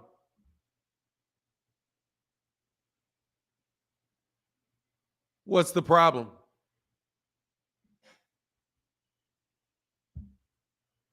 Much love, and that's, hey man, much love to everybody that donates in the preferred fashion in the Cash App. Thank you very, very much. So there you go, dude. I don't have to make somebody number 1. That's not, I don't believe, I'm not reading. Yeah, read the rest. Sure, no worries. Their credit as pound for pound best. Yes, I would give them their top 10 pound for pound best. What? And that's why I like little dude, he honest. Who the fuck is little dude? He. Ain't honest bone in little midget's body. Monster number 1 pound for pound, please. That's your opinion. That's not honesty. That's an opinion. That's honestly your opinion. That's your opinion. You have Monster Inoue as number 1. Fine. That's on you. That's your opinion. I'm being honest about my opinion. I think Monster Inoue is a good fighter. Very, very good fighter. That's why he's on the list.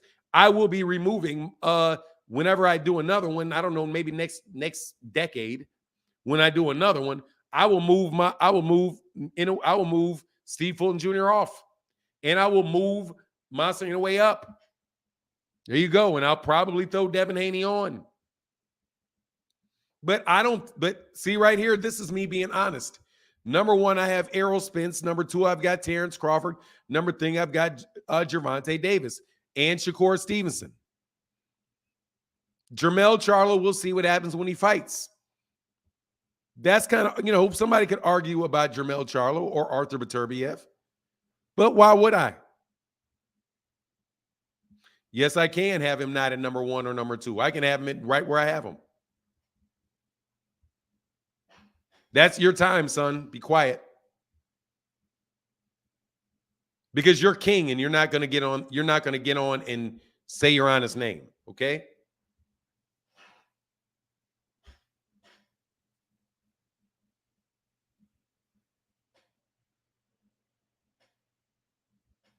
Yeah, I'm being honest. That's my honest opinion.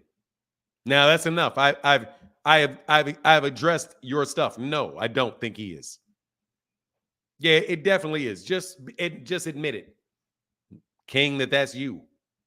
Just admit that that's who you are, and you just came up with another name. Here's a link for anybody else, though. Yeah, y'all are like super whack, bro, and I mean it, like 100%. Stone Alone in the building. Much love with that $10 holler, brother. Thank you so much, man. Thank you, brother.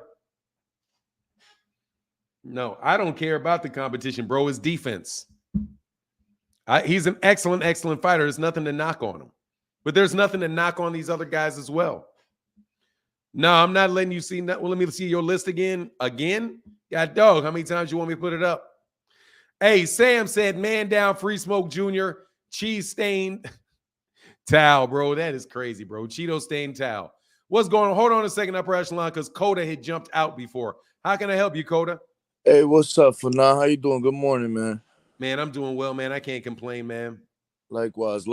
Hey, just going off your the caption to the video. You really don't think they're trying to set that up? My thoughts was that they really been trying to set this fight up since Tank brought his name up, and then in a way, this is not the first time they mentioned Tank's name. It wasn't just after this Fulton fight that they mentioned Tank's name. I think they really are trying in the future set that fight up. Obviously not right now, but I definitely think they're trying to set that up. No. My answer to that is no. First of all, let me explain. Go ahead. Let me explain that interview that everybody's talking about. Gervonta Davis was being interviewed by a bunch of people. And I think it may have been before the Ryan Garcia fight, but he's one of the most popular fighters that there is. Yeah. So they asked him, "Who do you think about this fight? What do you think? Who do you think is going to win this fight?" Then they said, "Who do you think is going to win the Inoue fight against Fulton?" And he said, "Yeah, I'm riding with Fulton. Why? Because Fulton's from my hometown. I mean, he's from my same area. He's from Philly. I'm from Baltimore. So, I'm going to support him because he's from my area." And then he said, "Well, do you think that that'd be a great fight down the road?" He's like, yeah. He's like, "Yeah, man, that'd be that'd be a real technical fight. Yeah, but I think he's too small for me." That's all he said, man. He gave his opinion. Now, do I think that they're going to try to set that fight up? No, I do not think that they're going to set first of all, that there's no money in that fight. There's no money in that fight. Because Monster Inoue is going to have to come to the United States. So Monster Inoue is big, I suppose, in Japan. Monster Inoue comes to the United States. He's going to have to fight several. He's going to have to do what Manny Pacquiao did. Come over here and fight a bunch of people in the United States so that people in the United States will see you on something other than a pound-for-pound list. Because the pound-for-pound list, that's only people are seeing it, is that. They're trying to sell the idea of him because it doesn't cost too much money to have Dougie Fisher and Mike Coppinger list you high on a make-believe hypothetical list. But when it comes down to it, Gervonta Davis is doing million pay-per-view buy shows. He's doing $5 million gates. Monster Inoue is going to have to come over to the United States, and he's going to have to fight him at 135 pounds. So, I don't believe for anything that those guys are seriously going to try to, first of all, feed Monster Inoue to that guy. Dude, because he looked fully blown up and swole up at 122. Yeah. This guy is going to fight somebody at 130, 135. I mean, if I'm going, I respect your opinion and all that. If I'm really honestly going to probably give my, thoughts on it. I mean, he has a whole country behind him. I know how Tank and his team works. It is a huge fight. For sale, say it were hypothetically happening. It's a huge fight. It'll sell a lot of pay-per-views. It'll be a big event, So, bro, let me tell you what happened. Monster Inoue comes to the United States. Monster Inoue is going to sell 2,000, 3,000 seats for a fight. If he gets to 3,000 seats for a fight. You think so? I know, absolutely, positively think so. Wow. Because he's fighting in Japan. Okay, first of all, look at the time difference between here and Japan. Yeah. The time difference between they're in Japan. Well, I'm not gonna lie, I became a fan, dude. I used to talk so much smack about this kid. There's no need. Look, I got like 5 people, but look, Monster Inoue is a very good fighter in those weight classes. He is. In order to make a big fight, because Manny Pacquiao was big in the Philippines. Yeah. Manny Pacquiao had to come to the United States and fight several Mexican fighters, a series of fighters, and get his name big with fans in the United States. Because the fans in the United States are not watching fighters in the Philippines. Think about what time it was with the time this fight came on. Yeah. It came on at 6 o'clock in the morning. Yeah. Well, my last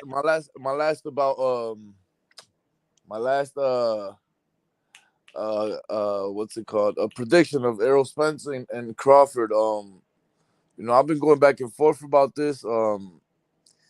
And the betting odds, the casinos, the bets, they have the books, they have Crawford as a favorite, but I don't see it, man. I see Spence, literally probably even like taking Crawford's everything away and like literally scaring them, like having them like how Fulton looked in the fight. Not to talk smack about Fulton, I love him, he's a great fighter, but he looked uncomfortable and he looked like just like he looked like he was trying to figure him out and he couldn't. I think that's how Crawford's gonna look. I think Spence is too big. He has his output is just too much. He throws too many punches, and they're strong. And he's he's technical. He's real technical, and he's he's defensive. He's defensive responsibly. So that's my prediction. Thank you for having me up here, Fanon. It's okay. Anytime, man. All right. All right, brother. Get back with you, sir. All right. Yes, sir.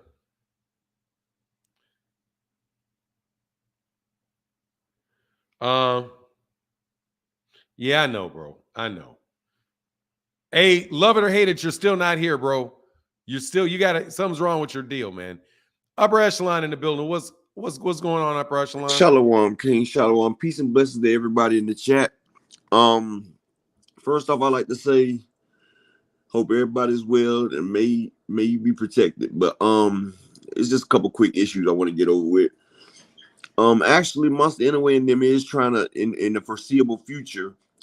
Stephen Fulton walks around at like 143, 145, and he rehydrates over 130. Monster Inoue was the bigger fighter in that ring. That man walks around at least 140. But they really are considering Tank and Monster, but not the next fight because Monster's fighting for undisputed his next fight against the Nepal guy. But I think it's messed up the way Keith Thurman ways that after everything was said and done, the way he took shots at Scooter, trying to kiss up the Monster Inoue and his fans, that was really horrible. It was really abhorrent. He's sitting there talking about, yeah, Monster Inoue, man, you the man. Wait to show this man like he hitting like a bee. And he can't mess with you. Like, dude, why'd you have to take a shot at Fulton like that? You could have congratulated that man without doing all that. And I just think, man, people just sell themselves and do all this shoe shuffling for no reason. Next, Inoue moves up to fight Tank. He's getting washed. He might be like Manny Pacquiao, but Tank is a different breed. And I could probably see them fighting at 130 because Tank fought Leo Santa Cruz there, but Tank is the A side. If he chooses not to go to 130, then Inoue got to come all the way up. And that's just that. And right now, Inoue ain't really a big sell, even though he's trending real high right now. They try to push the fight back so we can see it. That's why the fight came on like 8:20. They tried to hold it back as long as possible to try to get him eyes and viewership. And don't get me wrong, the kid can fight. He's pretty good. He beat Nonito Donaire. He beat Emmanuel Rodriguez and now Fulton. And the fights with Donaire made him a lot better because the kid was sharp. But I just think Fulton was off his game that day. But I'm not taking that for him. That's why we got to see the fights to see who can beat who. And so it was a great fight. It's a great year for boxing. We get good fights. Yesterday at the Grand Arrival, if y'all watch, Crawford looked a little weight drained. He was dehydrated. If you hear the way he talked, the man, this weight cut is really taking its toll on Crawford. Errol Spence, he's feeling good. He's jacked. He's fluid. He's feeling real good. That man says it's going to be blood, guts, and brains all over the place. I just think that this fight right here ain't going to go too much long. It ain't going to go past 8 rounds. Crawford's not as big and durable as Yordenis Ugas. He's not as defensively sound as Ugas. And I just feel like Earl's been waiting on his moment for all these years. And ain't nobody going to stand in the way. Like his nutritionist said, Earl is going to destroy him. He's going to break him. And nutritionists, they know about bodies and body types. And so this right here is going to be a one-sided butt whooping. But Fanon's back. Peace and blessing to all y'all. He got his coffee. I did my job. I'm out. All right, man. Get back with you, sir. Thank you, man. I appreciate that, man. That's a great service you provide to the channel, dog. Let me get that. Let me take care of my old man business real quick. King, how can I help you? Hey, how you doing? I'm doing well, man. Good, thank you. I just want to give my opinion on this pound for pound list. Once again, you're already in the chat, super chat, and give me your opinion. So, but go ahead. But just so you know, okay. Yeah. But go ahead. Okay. So for me, pound for pound list, there's a criteria that you have to follow that a lot of these companies use as well. Recent performances, victories over high quality oppositions, the style in which the victories were achieved, your accolades, and your skills. And when you put all those 5 categories together, you have to put Monster Inoue at the number 1 position, in my opinion. And to have people like Jerron Boots Ennis in your top 10 list, I mean, that's your subjective opinion, but he does not really follow into any of those lists, except any of those criterias, except for the style in which the victories are achieved. But it's also about high quality opposition. That's just my opinion. And also the guy before me is the same guy that said that Fulton is going to stop Monster in a way. He's the same guy that's saying Spence is going to stop Bud, and is the same guy that's saying Charlo is going to stop Canelo as well. So I just think there's something phony about that dude, man. I think you sound like a fraud, man. The guy that came right behind me. But that's all I got, man. Thank you for your time. Oh no, why are you leaving? Oh yeah, go ahead. Can you please repeat again what that criteria is again that people are using? Yeah, so your recent performances, your What does victory, recent mean? like your last fight, your last 3 fights, maybe. Okay, then what's next? The victories over high quality oppositions.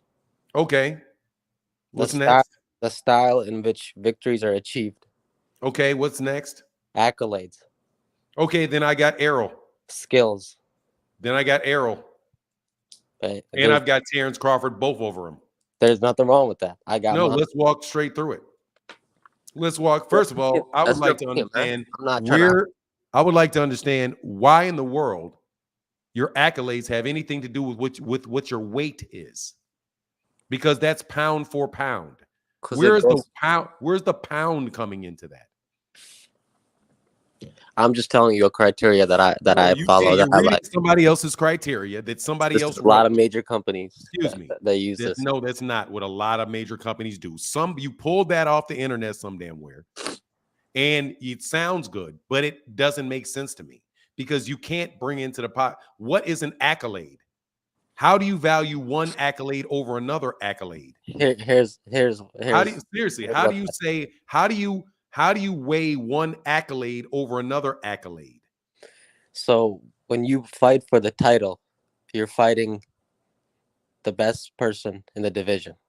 People who pursue the titles can be considered the best because it's all about achieving that title, that legacy. No, it's not, because the pound for pound list doesn't have anything to do with. It shouldn't have anything to do with titles. Why? Because I'm telling you, because when you're achieving. No, I mean, I'm seriously asking the question. Why, when I want to know who's going to win a fight between two fighters, why wouldn't I look at the scoring criteria of boxing and how you score boxing matches? Because the person that is going to, you don't score accolades. The best basketball player is the guy that can shoot, can dribble. There are certain, you're talking about skills. Skills are the 4 scoring criteria of boxing. Yeah, we're talking about pound for pound. Yeah, we are. So why in the world would accolades have anything to do with it? A guy that it is 147 can't fight the same guy. I understand. Can't fight. Listen, a guy at 154 pounds cannot fight the same people at 135. And you have completely different political situations. You have guys that are at 135 that don't have ability to fight for the belt. They fight for the belt because that particular promoter has the ability to give them the fights. There's nobody in the PBC that can win, that can fight, become undisputed at 135 because the PBC doesn't have any of the major championship belts. Those are all with lined Bob up to Arum. win some belts when Devin Haney. How can you win belts? Isaac Cruz is number 2 in How IBF. can you win belts? How can you win belts if Top Rank has all 4 of the major championship belts? You got Bob Arum literally saying that the reason you're not fighting him for him is because you're not promoted by me. You also, like, you point to Monster Inoue and say that Monster Inoue now has an accolade in beating Steve Fulton Jr. How in the world could anybody else have gotten Steve Fulton Jr. to fly from Philadelphia to fight in his own hometown in Japan? First thing You wrong don't about think what politics? You don't think politics have anything to do with who gets the belts? I just want to correct one thing you said. Devin Haney's not signed to Top Rank. He was when he got the undisputed title. Not anymore. That's why Gervonta could have He sent the won contract. the undisputed title when he signed to Top Rank. That's how he got it. Both Cambosis and Cambosis was not signed to He Top was. Rank at that point. He has a co-promotional deal with Top With Rank. Yes, he was signed to Lou DiBella. That's called co-promotional. A co-promotional deal. He has a co-promotional deal. And guess what? He's still signed with Lou DiBella. Guess what network he still fought on against Maxie Hughes? He signed a 4-fight. He signed a 4-fight deal ESPN. with Bob Arum. He fought on a Top Rank card. Because he just got signed on a another 4-fight Top deal. Rank card. So let me just give you my thoughts on that criteria. Can you give me your criteria? So I know what yes, you're going whoever is the most well-rounded fighter in the four scoring criteria of boxing. So you don't look at opposition. It allows me to take into consideration that fighters did not get a championship shot. Like, for example, I'm looking at Jaron Ennis and I say, God dang, that man I think can beat all these dudes. I think it's a mismatch between Jaron Ennis and everybody in that division other than Errol Spence. So when I look at ring generalship, his defense, his effective aggression, and his clean, effective punching, I don't see anybody. I see very few people in boxing that have more of that than he does. And do you know what that allows me to do? It allows me to say, let me tell you what's going to happen with him and Roman Villa. He's going to destroy Roman Villa. I don't disagree with you, but it has to be justified by an opponent. Let me explain my criteria. Go ahead. You score. Guess who I think the best shooter is in basketball? Curry. No. Why I think that, rather. Excuse me. Oh. I think that he's the best shooter because he makes the most baskets. Because when he shoots, it goes in. I don't care if he has an NBA titles or no NBA titles. I'm looking at how he plays because I know there's more things to come into consideration than just whether or not he's won an NBA championship. I look at how he plays. If you want to know who the best fighter is, look at how they fight, not the politics that surround it. I'm not giving people extra brownie points because they happen to have a promoter that can, like, for example, Eddie Hearn. They can get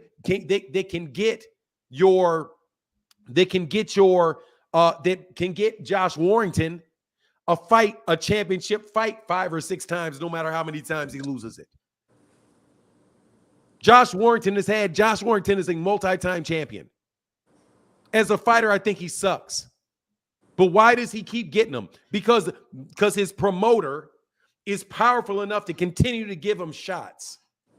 Also, the ranking system. Your promoter is able to set and put people in the rankings that otherwise wouldn't be in the rankings. If they were all in the same ranking system. So to say that you're looking at who the best fighter is and three of your 4 criteria are political, how recent you fought, how recent you fight is political. Because you don't have a choice on who you can fight. Well, then we gotta wait until he fights somebody. Then you can put him on your list. No, I can look at Errol Spence and look at his last 3 fights.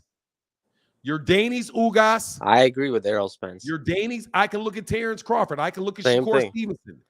I'm don't know. still not to see. Now watch this. I don't know about Shakur. But go I ahead. don't care what you think. I'm telling you this. You named a criteria, and at least 3 of those criteria are damn near purely political. Purely political. How often you fight is political. Because you may not be able to get a fight. Gary Russell Jr. only fought 1 time a year. That's politics because the other guys in the division were with different promotional companies and didn't want to fight them. That is heavily influenced by politics. Accomplishments, what belts you have, highly affected by politics. What promotional company you're with, what network you're with. Those are all highly political. When I say that how do I judge it? I look at clean and effective punching, effective aggression, ring generalship, and defense. It is completely tied to how you score a boxing match. Against Roman None of Villa those and things. Karen. Oh, watch this. None of the things that you said is anywhere in a scoring criteria for a boxing match. So What does if it you have to do with build a boxing upon, excuse me, none of those things are I'm in the talking about scoring pound for pound. criteria. Do me a favor and repeat that list again. Recent performances. Stop. Recent performances are not in the scoring criteria of boxing. Yes, but What's we're the talking second about one? pound for pound. What's the second one? What's the next one? Victories over high quality oppositions. That is not a scoring criteria in boxing. What's the third one? Okay. I didn't know we were talking about What's scoring. the no? Listen, Okay. I'll explain after. Sure. What's Sure. the third one again? The style in which the victories are achieved. That is not a score criteria in boxing. What's the next one? Accolades is not either. There you go. So Skills. four criteria you named, and none of them have anything to do with judging how good a boxer is. You're telling me a standard that has not one thing in it that is directly correlated to how good a fighter is how you decide who the best fighter is. You got to be proven to see who the best fighter is, man. Not one of the criterias that you named has anything to do with telling you who wins a boxing round. Yes, it does. What? The style Which in one which has anything to do with how you score a boxing round? The style in which victories are achieved. Excuse me. That includes all of that. Excuse me. The style in which victories are achieved. You can't score it because there is no victory in a round. Yeah, you win one round. That's a victory. A victory, you cannot score a fight based on on the last victory somebody had. You can't say, well, I think he won that round. Why? Oh, because he knocked his last opponent out. You can't, no. So let me tell you, you literally have laid out, whoever you got that from is a good writer. But not one single solitary bit of that criteria has anything to do with scoring a boxing match. I don't know what that has to do with the pound for pound list, man, but I can respect it. It has everything to do with it because it's the pound for pound best boxer. How do you know who the best boxer is in a boxing match? You break it down to how do you know who the best boxer was? Listen to me, because I'm teaching you. How do you know who the best boxer is in a round? The guy that had the best combination of defense, ring generalship, effective aggression, and clean and effective punching. You have to judge a round by that. Since you have to judge a round by that, you have to judge a fight by that. Since you have to judge a fight by that, you must judge a career by that. Because that is how you score a fight. In order to know who the best basketball team is, it's going to be who wins the game. How do you know who wins the game? The person that scores the most baskets. How do you know who scored the most baskets? It's on a score. But how do you score it? It goes in. How do you keep people from scoring? Defense. In that case, I'm going to put Andy Cruz at number one because he fought a nobody and he showed all four of those criteria in every round. Really? He did? He showed clean and effective punching? Yeah, he did. He was hitting that dude clean. All of that. Yes. He did. Ring generalship. He showed effective aggression, but we can't do that. You have to have let me ask you a question. Man. No, watch this. So let me ask you a question. Good. Let me ask you a question. In the one Andy Cruz fight that you saw. His professional fight. Excuse me. In the one professional fight that he had, let me ask you, who do you think had better clean and effective punching? Andy Cruz or Monster Inoue? Monster Inoue. There you go. Who do you think had better clean and effective? Who do you think had better clean and I forget which one I asked you first, but effective aggression is next. Okay, so effective aggression. Monster Inoue. There you go. So who do you think had better defense? Cruz, maybe. You can say maybe the same. You don't have to say one or the other if you just I'd don't say know. Cruz. Okay, and who do you think has the better ring generalship? About the same. Okay, so they had about the same. Right there, you would match up. You would say Monster Inoue off your scorecard. However, let me ask you another question. When you say Monster Inoue has better clean and effective punching, I don't know how much better. A little better, a lot better? Man, you can't weigh that. You can't No, judge I'm just asking. It's subjective. A little better, a lot better? for I would clean and say a effective. lot better. A lot better clean and effective punching, seeing as he hurt Steve Fulton Jr. and everything he threw. And I would say, from what I saw right there, I haven't seen, and honestly, I haven't seen enough of Andy Cruz to tell you. But after he gets enough fights, I will make my opinion because I would have seen him fight more people. But me being able to tell you what I think about him in each of the scoring criteria, I will have more information as I see him fight more often. So I can be a little bit more confident in my opinion about each of those scoring criteria. The truth of the matter is, I don't know how good his defense is. I don't know how good those scoring criteria are, how he is in those, because I've only seen him fight one guy. How many Jaron fights Ennis, of Ennis, on the other hand, I've seen Jaron Ennis fight Sergey Lipinets. I've seen Jaron Ennis fight Karen Kukadadjian. I saw him fight Roman Villa. Custer Clay. I've seen him fight Chris Van Heerden. Custer Clayton. What'd you say? Custer Clayton. Custio Clayton. I've seen him fight a bunch of different guys. And I've seen him in a bunch of different scenarios. I am very confident in his clean, effective punching. I am very confident. So you don't look at opposition, right? Quality of opposition. I am very confident. That's my only question. In his clean, excuse me. I didn't see Errol Spence Jr. fight a lot of guys. When I said no, I'm confident in his effective aggression. I'm confident in his defense.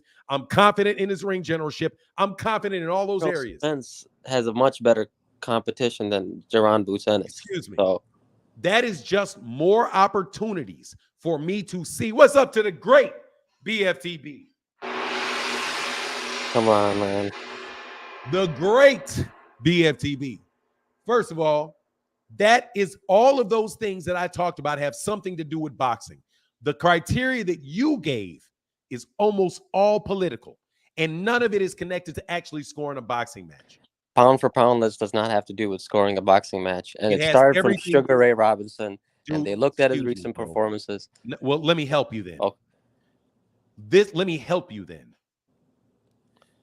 The reason that Sugar Ray Robinson was called number one pound for pound in the world was based off the scoring criteria in boxing. That's why. They looked at all four areas of the scoring criteria in boxing and said he has the best balance of everybody. That's not true. That is 100% true because that's what scrapbook boxing. I just came off my research this morning. Excuse me. Scrapbook boxing, who is one of the best boxing historians that there is on YouTube, in a video if you want to listen to somebody writing something, you do it.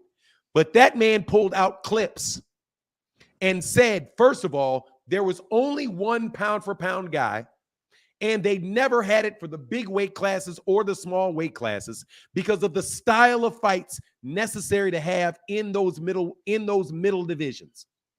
And the reason why they didn't have little guys is because little guys can't punch. So you wind up getting hit with something in a little division, and you're not required to have as good a defense because most of those guys can't punch. They also said in the heavyweight division, you don't need as much ring generalship. You need more defense, less ring generalship because these guys can knock you out with one punch. So he explained when you talked about pound for pound, how it was almost all exclusively held for between 135 and 160 pounds because of the styles of fighters in those weight classes. Chocolatito can take 1,000 punches to the head because he's fighting guys that can't knock you out. That's Down at true for Monster 126. Inoue. Say exactly, which is why they say that's why. Because he's one of the guys that has exceptional power in that division, but he also gets hit. So if he is willing to go at people and get hit, when he moves up to 135 and 140, you very well may find 5, 10 other dudes that instead of throwing that jab out there that doesn't hurt at all from Stevie Fulton Jr. from the other guys he fights, now you're fighting in a division where you've got guys like Keyshawn Davis, Gervonta Davis, Nakathelia. You've got guys like Jorge Linares. You've got a bunch of guys with power. Now you guys got not everybody, but a bunch of guys with power. You screw around and get to heavyweight, every single solitary one of those dudes can knock your ass out if you let them hit you too much. So not only did they take in consideration the scoring criteria, they also took into consideration when they talked about their competition, the natural tendencies of the weight divisions themselves. Because you can't fight at heavyweight like you do at flyweight. You can't. Those little dudes can hit each other. Boom, boom, boom, boom, boom. You can't do that at heavyweight. Somebody's going to wind up flat on their back. I agree. But that, my friend, what you're doing is you're quoting, and I would love if you were honest and told me who said that. Do me a favor with a little bit of disclosure. Where did you get that from? I told you earlier, this is the criteria that these companies are using. What company? You said these, so they got a name. What company? You know what I'm talking about. No, I don't, until you tell me the name. That's just what I read, man. That's all. You said these are criteria. I know you got it from somebody. Just tell me where you got it. I'm telling you where I got mine. I got mine from Scrapbook Boxing. I learned from him. I listened to a whole presentation that he did about the history of pound for pound, what it meant during Sugar Ray Robinson, how there was only one guy and no list. I went the whole thing and told you my sources. What are your sources so I know who you're talking about? BoxRec, ESPN. Jesus Christ, go away. BoxRec? You're talking about BoxRec. Yes, sir. BoxRec is credible. Believe it or not. BoxRec. No, it's not. Yes, you know what it is? Credible as? It's credible as a repository of people's records. And that's it. That's it. But since you said that, man, that's not even my argument. Since you said that, you're moving the goalpost, man. I'm not moving squat. I am destroying this ridiculous ass argument. Is what I'm doing. I'm giving you the criteria. You brought out BoxRec. Ring Magazine too. There you go. That's what you want to hear. Ring Magazine too. I already know them. That's what you want to hear. Ring Magazine. I already know that. Hold on, man. Boxing Writers Association of America. There you go. Excuse me. That's what you want to hear. Excuse me. Monster, and if what you're saying is that's the criteria of BoxRec, and that means that I'll send you where I saw that. You said, excuse me. You tell me that is the criteria of BoxRec, right? That's a yes or no answer. That's what I read. That's what they quoted. Yeah. Yes. So yes or no question. Yes. Yeah. Right. Then you explain to me why Monster Inoue is number 4.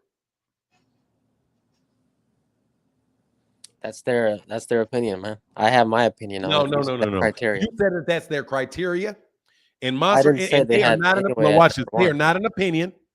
Those even it is within the algorithm is opinion. But Monster Inoue is number 4.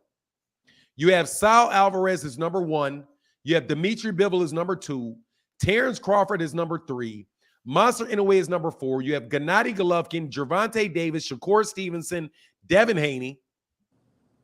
Regis Prograis is going to be different, man. You know that. This.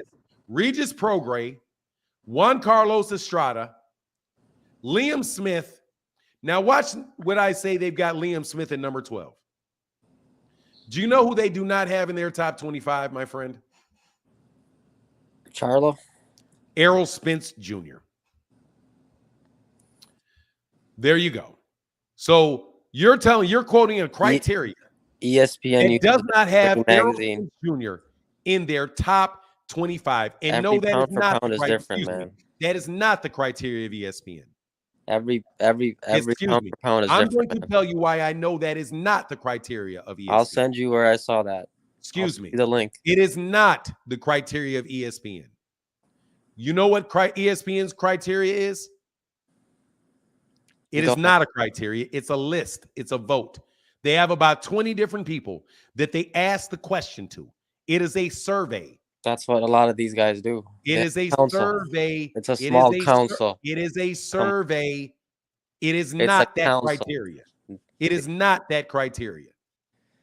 It is a survey. It is a vote. There's a bunch of guys that have votes, and they vote on who they think they are. Everybody has their own list. Each of them, with their own criteria, come up with completely different lists, and then they add a point to it, add up the points, and then name. So that is not true. What you pointed to was BoxRec and a calculation done by BoxRec that somehow has Errol Spence Jr. not in the top 25. Everybody has their own list. I mean, I can't. Nobody in their right mind is going to have Regis Prograis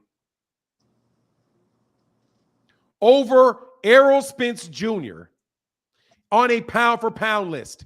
Nor are they going to have Gennady Golovkin coming off a loss. Then pull up ESPN, what I mentioned. I could care less. Pull up Ring Magazine. No, I already know that's not theirs. I already told you that's not theirs. I'll send you the link. But I promise you this. You're not going to find anybody, I doubt very much, that you'll find any individual that voted for their pound-for-pound list that had, let me see what his name is, Leigh Wood and Josh Taylor listed over Errol Spence Jr. or Sonny Edwards or Kazuto Ioka. Are you sure you didn't miss Errol Spence in that list? I am positive I did not miss Errol Spence in there. And I can tell you why Errol Spence Jr. is not in there. I can tell you why. Errol Spence Jr. is not in there. Number one, because of the amount of time that has been between his fights. Because he's had one fight in the last 3 years.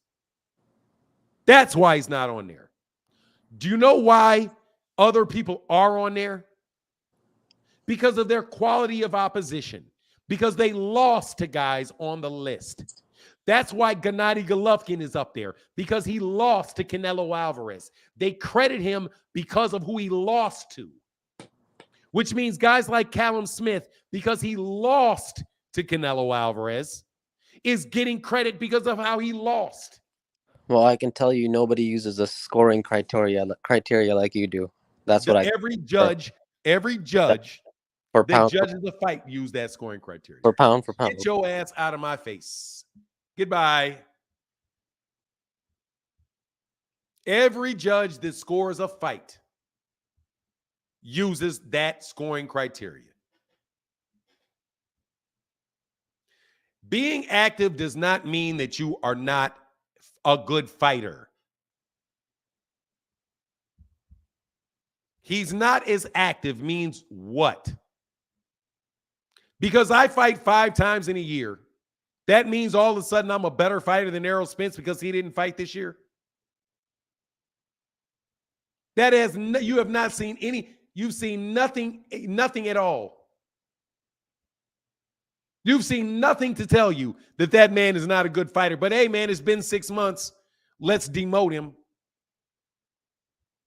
Oh, well, this guy fights, he fought 5-10 cans a week. So yeah, lift him up. Because hey, he fights one. That's not a score. How do you have a score? How do you tell me who the best fighter is? And it's nothing to do with who fights the best. How do you have a scoring criteria to tell you who the best fighter is that has nothing to do with who fights the best? Riddle me that. Riddle me that. You all are buffoons. How do you decide who the richest man in the world is other than who got the most money in the bank?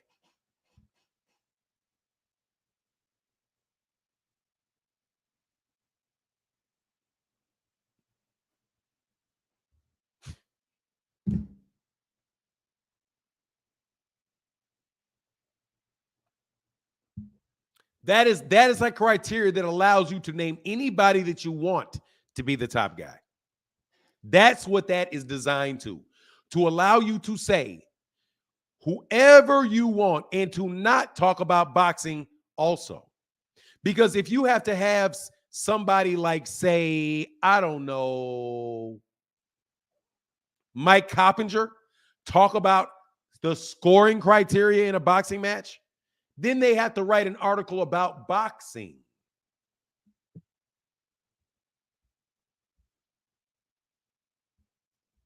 Hey, man, by the way, all you cornballs that try to say anything about me and BFTB, you all can absolutely kick rocks 100 miles an hour, brother. And I'm going to say this because I got to say this once. I got to say this every once in a while. I've got nothing but love and respect for people in the LDBC.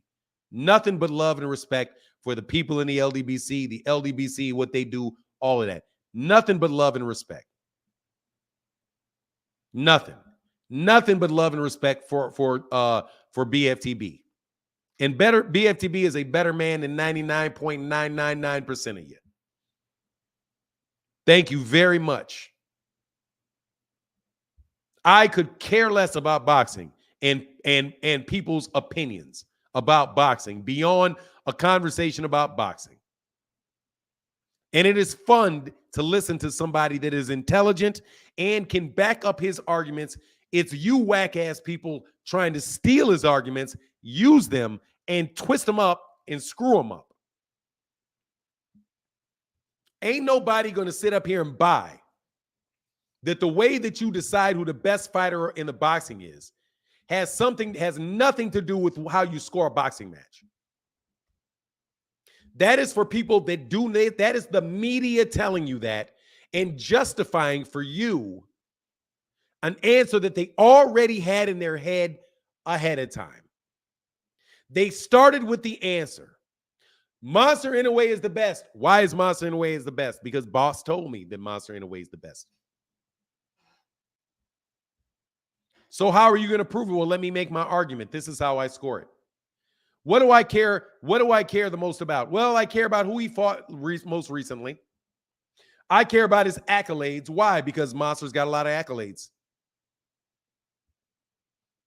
Oh, I also think, I care about whatever that other nonsense is. How he won the fight. Oh, I like it. Why? Because Monster Inoue knocked him out. That's why. I like how he won the fight. How he won the fight.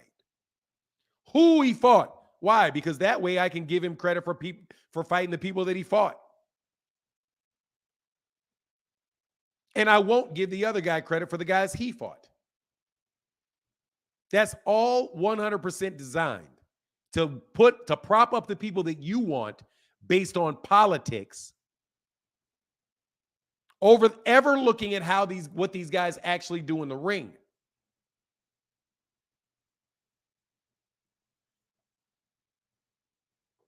Now, if any of you morons would like to get up here and debate me on that particular subject, you should pay a toll first. Stone Alone, yes, sir, says shout out to salute to the brother BFTB. And I'm going to tell you, shout out to everybody in the LDBC. Shout out to Blue Blood Sports TV. Shout out to 78 Sports TV. Shout out to Drew Titan. Shout out to every single solitary one of them. Shout out to my guy, Reef the Watcher. Shout out to every one of those dudes. You are an absolute clown. Click the link. I dare you. Click the link. And prove it. Click the link and prove it. I'm a clown. I bet you $1,000 you can't beat you can't beat me in an argument about that. I bet you cannot. John Boy said, "Hey, no matter how effed up my mind is at the moment, I thank God daily. I'm not as stupid as RuPaul. You got that I'm not as stupid as RuPaul. You should, because that's ridiculous, bro. Oh my God, he's ridiculous. David Jackson said, Tank will make Inoue do a cartwheel in the ring. Why are we entertaining this? I mean, it's silly. I don't know, man. Maybe he will, maybe he won't. Move him up and see. When he gets there, then we can talk about it. When he gets there. But otherwise, it's clout chasing. Matthew Thomas said he's setting himself up for an L. Who is that, Matthew? And John Bowie back at it said, shout out to all the ladies. Apologize. Be back soon. Yes, sir. Hey, man, take your time, brother. Take your time and deal with it. And yes, sir, salute to BFTB, the great. BFTB, the great. BFTB, the great. Now watch this. Click the link. I put that money up. And I got it. I do. I got it. I got it. But you guys ain't going to bet that money. I know that. Okay? I know that. I know you're not. I'm just being verbose. Not verbose. That's not the word I'm looking for. What is that called? I'm just being dramatic. Yeah, of course he will, man. And but to Paulus, oh yeah. That's the guy right there. But Monster Inoue is a very good fighter, bro. No doubt about it. He really, really is. I want that to be clear. That's why I've got him in. That's why I got him right here. But I got him up here, actually. I'm going to move all these. I'm going to move him. I'm going to move Steve Fulton Jr. out. And I'm going to move everybody else up. Fulton leaves. Then I'm going to move up Bivol. Then I'm going to move up. Then I'm going to move up Inoue. And then I'm going to move up Jaron Ennis. And then in there, I'm going to probably slide in Devin Haney into my top 10 pound for pound now. Because the only thing that he misses is clean and effective punching. But he does have effective aggression. I've seen him use effective aggression, especially in his last fight. I thought his aggression was effective against a top-tier fighter to boot. And I've seen more of them now. Yeah. But anyway, man, so what's next, man? Did that end it? Did that end it? Have you guys cried uncle yet? We can get on to Errol Spence Jr. now. Right? We can get to Errol Spence Jr., right? And Terrence, I want to make an observation. Okay? Then where Salito's been inactive, or trust me, Salito will be up there. Because according to BoxRec, Orlando Salito should be a Hall of Famer. According to BoxRec, Orlando Salito should be a Hall of Famer. Richard Comey's going in the Hall of Fame because of all the guys he fought. You know what I mean? Because Richard Comey's been a champion. Because Richard Comey was a champion. And all the other guys he fought, that's getting him in the Hall of Fame. Even though he lost, he's going in there, bro. Calling BFTB great. Why not? He is great. Man, BFTB is on his stuff, bro. Okay, so we've got Mr. Moo Jenny Kenneth. How can I help you, sir? Yes, I'm calling from Uganda. Hey, shout out to Uganda, man. Yeah, Uganda, man. We are here live watching. We're watching the commentaries are very good. Thank you, brother. I appreciate you, man. For so, Fanan, you are the best in the business. Thanks, man. Appreciate you. Always man. Always appreciate the job. You know, we are in Africa here and we exactly love the business. I'm always live watching whatever you're giving us. Thank you so much. Man. Thank you, sir. Appreciate you, man. Was there anything you want to talk about, sir? That what? Was anything you want to talk about in particular? Or are you just coming to say hey and show your face, which I appreciate? Yeah, I appreciate it, but also I can give my view about the Spence Crawford. Yes, sir. Let me know what you think. It is going to be one-sided ass whooping. That's what I can say. Salute, brother. Thank you so much. Thank you, sir. Thank you, man. Yes, sir. I like that. Hey, man. Thank you, brother. Appreciate you, man. Much love to you, sir. Thank you. And that always feels good, man. That always feels good with the cats from Africa, man. That's nice, man. That kind of warms my spirit, man. You know, because the continent, man, that's like it's like the center of the world, bro. And in so many ways, man. Ja, what's happening, man? What's good? Peace and blessings. Yes, sir. I wanted to say why people got a problem if Inoue fight Tank. Like, what's the big deal? Like, if he could get up that heavy, then I want to see the fight. I like the way Inoue fight. He game. They gonna do the Pacquiao Floyd thing again. Let's do it. I want Tank to get as many paydays as he can get, so we could hype Inoue up real. I think he deserved to be ranked top 5. Definitely not number 1, because he don't. His competition don't compare to the higher weight classes. I feel like if people want uh be blind to that, then they don't know boxing. In my Roger Mayweather voice, they don't know ish about boxing. But he still got fight a lot more top tier opponents. That's why they even try to compare him to Tank. And it's weird how they keep comparing these fighters to Tank. Why would they even have to compare him if he's ranked higher pound for pound? Like, why do they even have to mention Tank? That don't even make sense. But I would love to see that fight. He'll probably kill anyway once he get up there. He'll probably make it, well, just let though. But Yes. like, I Probably like kill that fight between Inoue and Cool Boy Steph. I don't know if they had the stack gloves, but it looked like that maybe play a factor if they had it, because Cool Boy Steph didn't really look. It ain't look like he was outclassed. It looked like the punches was more effective when Inoue was throwing, and he used to maybe using those Yeah, it wraps. should look like everything's busting. It look like he's getting hit by a bat. What Yeah, it looked like. it's a difference. Like when you came, anyway, looked like he trained to fight with reps versus Fulton, where he just trained regular. So even if he had stack reps too, it's still an unfair advantage because it's his first time using them. So he's not used to just training like that. It looks sort of like that. So it looks sort of somewhat like a hype job on with anyway. And then with Bud and Crawford, Crawford and Spence, I just want to see what Bud going to do. What Bud going to do? Because we know what Spence going to do, like I've been saying. Well, we just need to see what Bud going to do. I believe he could do this, though. Like, he could make it at least to a decision or whatever. I don't really got him stopping Errol. It could be, like people say, ain't no draw. It's impossible it could be a draw. It's all up to Bud, whatever, how much punishment he could take. Because we know he could dish it out, but it's how much he could take.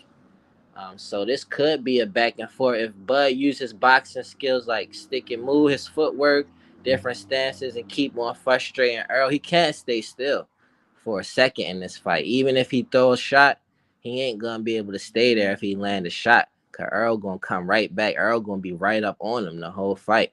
So he gonna have to be.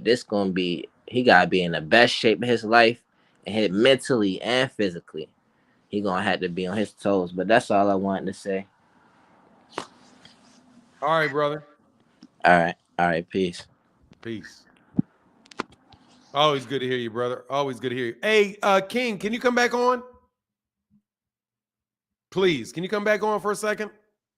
I'd greatly appreciate it if you could come back on for a second. If you would not mind. Please, if you could come back on, I would greatly appreciate it. Tim Cheatham is the judge for Spence Crawford. Who is Tim? Man, I don't be paying attention to who these I don't be paying attention. Tim Cheatham. How do you spell? Oh, Tim Cheatham Boxing. I don't remember how you spell his name. Who did he? Timothy. Oh, Tim Cheatham Boxing Club. Okay, Tim Cheatham. Tim Cheatham. Who did he ref? Frank Martin. No. Oh, he's a judge. I thought you said he's a judge. Tim Cheatham's a judge. Hold on a second.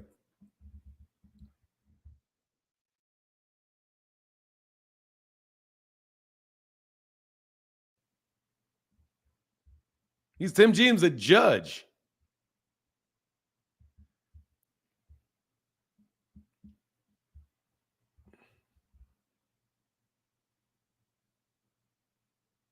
What did he do? Hold on one second. Wow, okay.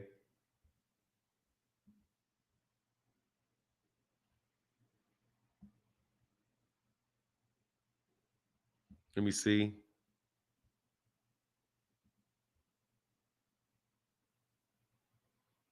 Wow. Wow.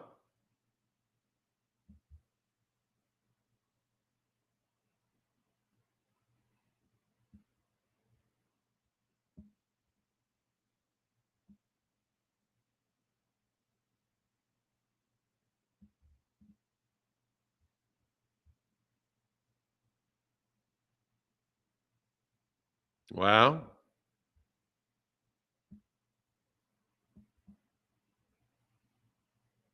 Okay, let me see.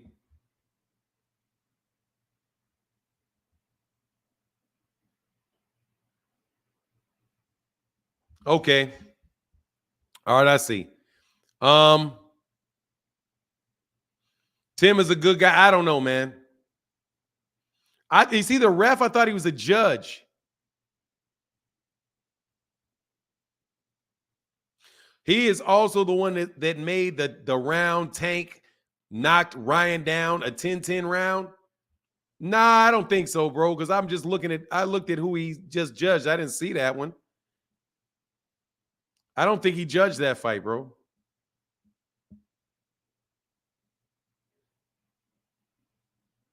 He didn't fight. He didn't fight. He didn't judge that fight. Oh, yeah, he did. Yeah, he did.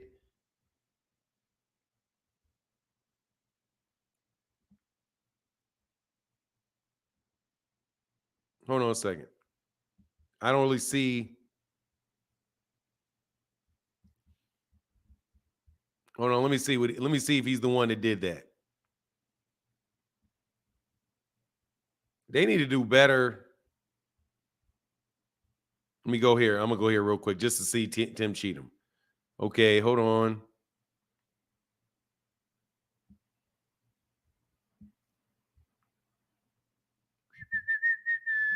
What round was that?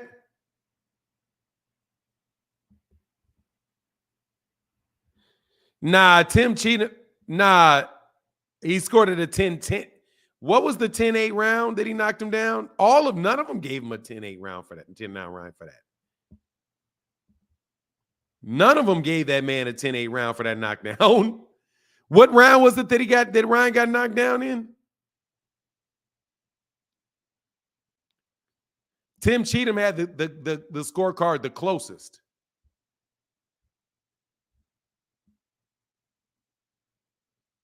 And he gave, who is Ryan? Ryan's blue, right?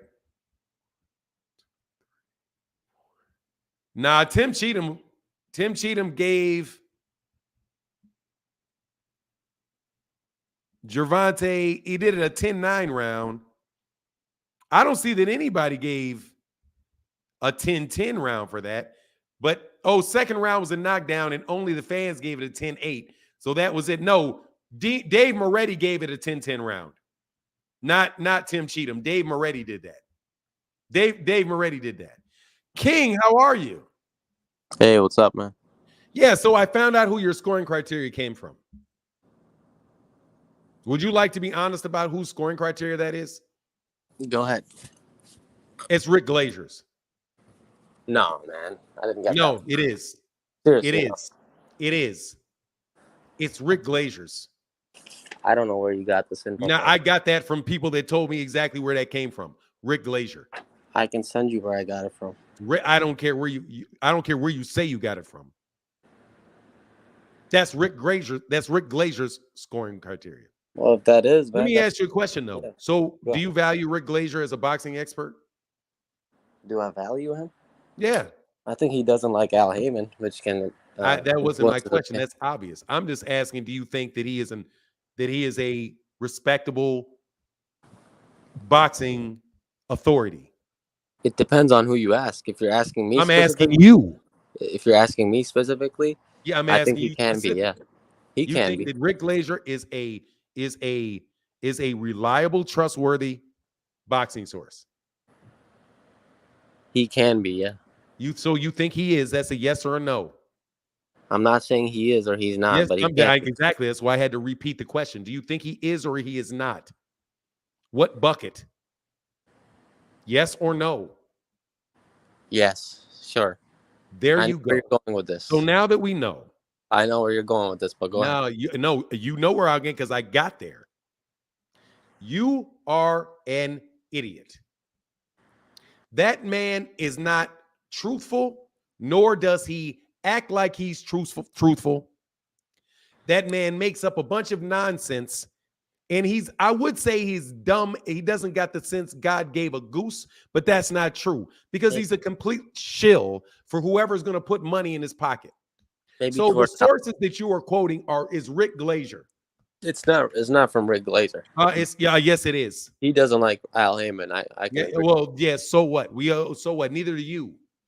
Oh, I didn't say that. Yeah, I don't care what you say. I see what Come you on, do. man. So just so that you know, you and Rick, okay, you and Rick are both full of it. Like I said, you're not honest. I now believe you are a straight up bot. Come on, man. Nah, come on, nothing. You are with Rick Glazier, bro. I don't know where you're getting this info Do you from. have Rick Glazier's email address? Yes, I do. So there you go. You send personal notes to you personal correspondence with Rick Glazier. I tried to set up a debate with certain people, but some of them. Have a personal. You have contact information and speak with Rick Glazier. His email's on Twitter. Anybody can speak with him. So what? I've never looked up his email.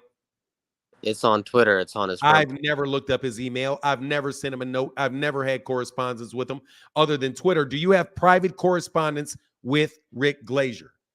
Yes, I've emailed him in the past. And has he responded and talked to you in these emails? Yes, sir. Rick Glazier knows who you are. I mean, I guess. Would you call yourself an associate of Rick Glazier? No. You are how about an acquaintance of Rick Glazier's? No, man. You respect Rick Glazier. You send emails to Rick Glazier. You talk back and forth in emails to Rick Glazier. You respond to questions citing the ridiculousness that is something from Rick Glazier and give a list to me that was written by somebody else that you represented at coming from some companies.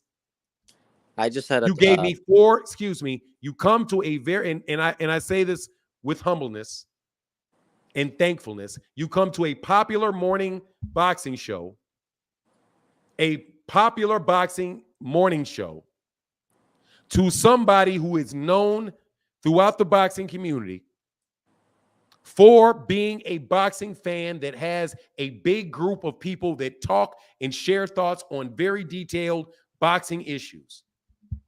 You come here quoting Rick Glazier and asking me to asking to debate me and defend about a criteria that you got from him. You're a bot.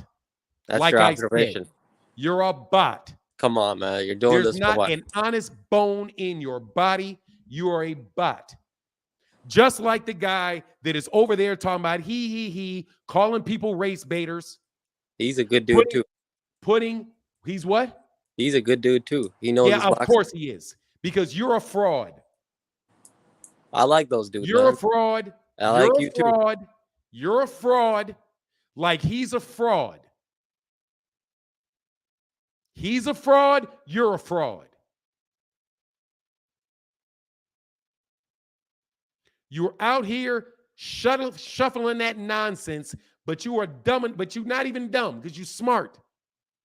You are a fairly intelligent person, like Rick Glazier is a fairly intelligent person. Like that fraud is a fairly intelligent person, but you are a bot.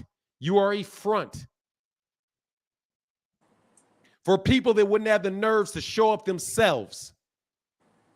Because I'm going to tell you right now, Rick Glazer's criteria of scoring a fight has absolutely nothing to do, with pound for pound, has absolutely nothing to do with how to score a fight.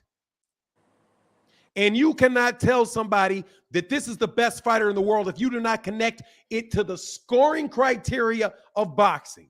It is the only objective measure we have, which is 4 of them. And when I say objective measure, they are the 4 things that everybody's supposed to be looking at. And you look at none of them. You look Because at I'm not none scoring a of them. fight. You look I'm at telling you who none the of best them. fighter is. I'm not looking at. Look at none of them. This is a wrong observation that you have. The best fighter in a round is determined by the 4 scoring criteria in boxing. That is how, at the most atomic level that you can get for the boxing body, that is the cell of boxing. Every body is made up of individual cells.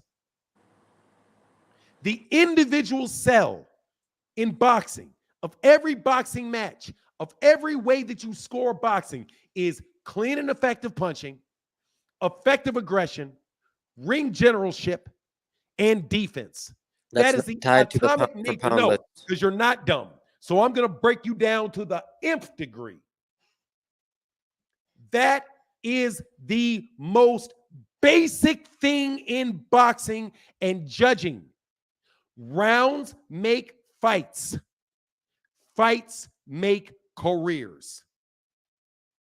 Everything that you're trained to do, every single solitary skill, Mr. Glazier, every single solitary skill, every single solitary thing you do in training and profession in the fight, every bit of talent is focused in on having the best balance of the 4 score criteria in boxing. That is the most atomic level that there is. It is independent of race, creed, color, and nature. It is independent of your promoter. It is independent of your network. It is all your scoring criteria, Mr. Glazier, is based upon the influence that your promoter has. Every single bit of your scoring criteria is based off of political influence and the subjective determinations of a promoter or a network. The people that pay you, you con man. And you, King, are a shill for a con man. You got me wrong, man, but I got you dead wrong.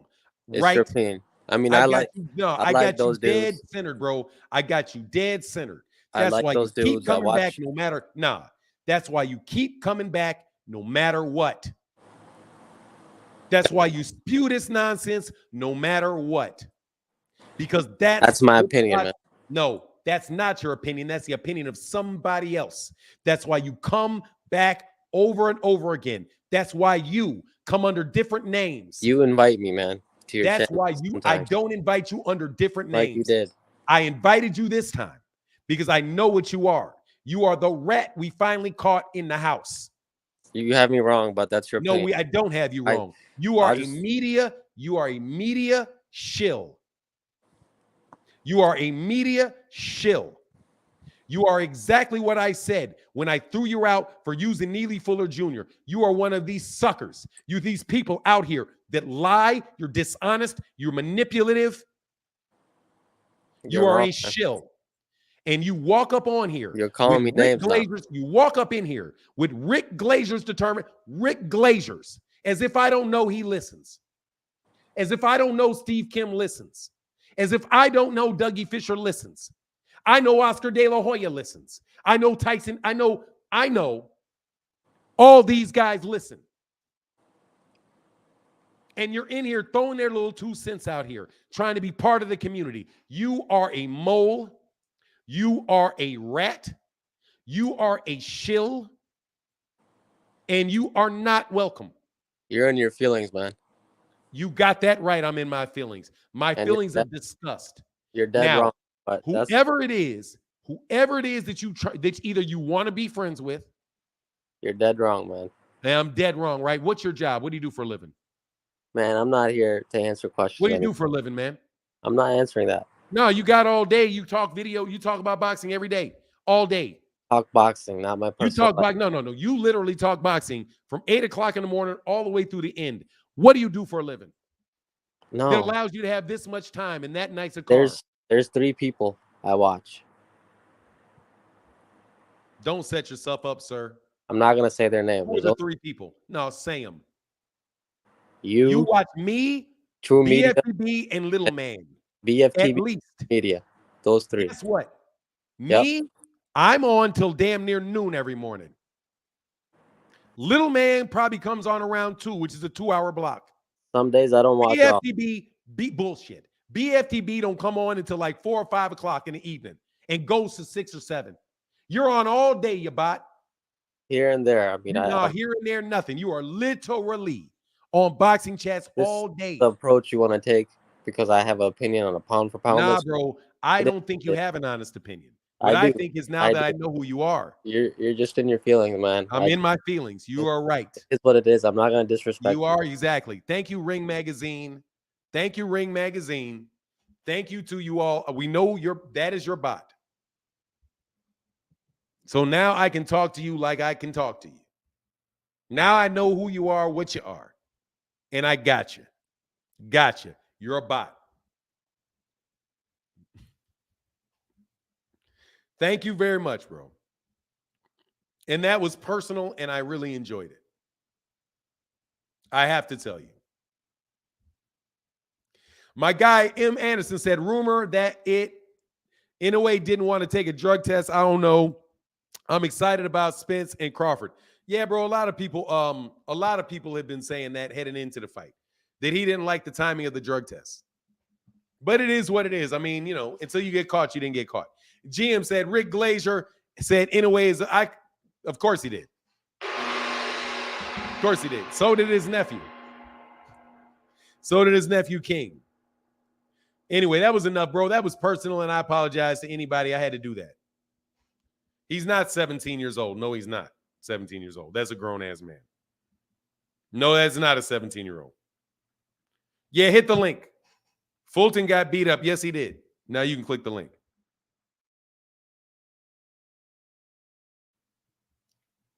Sorry, man. Now you're not a joke anymore to me now.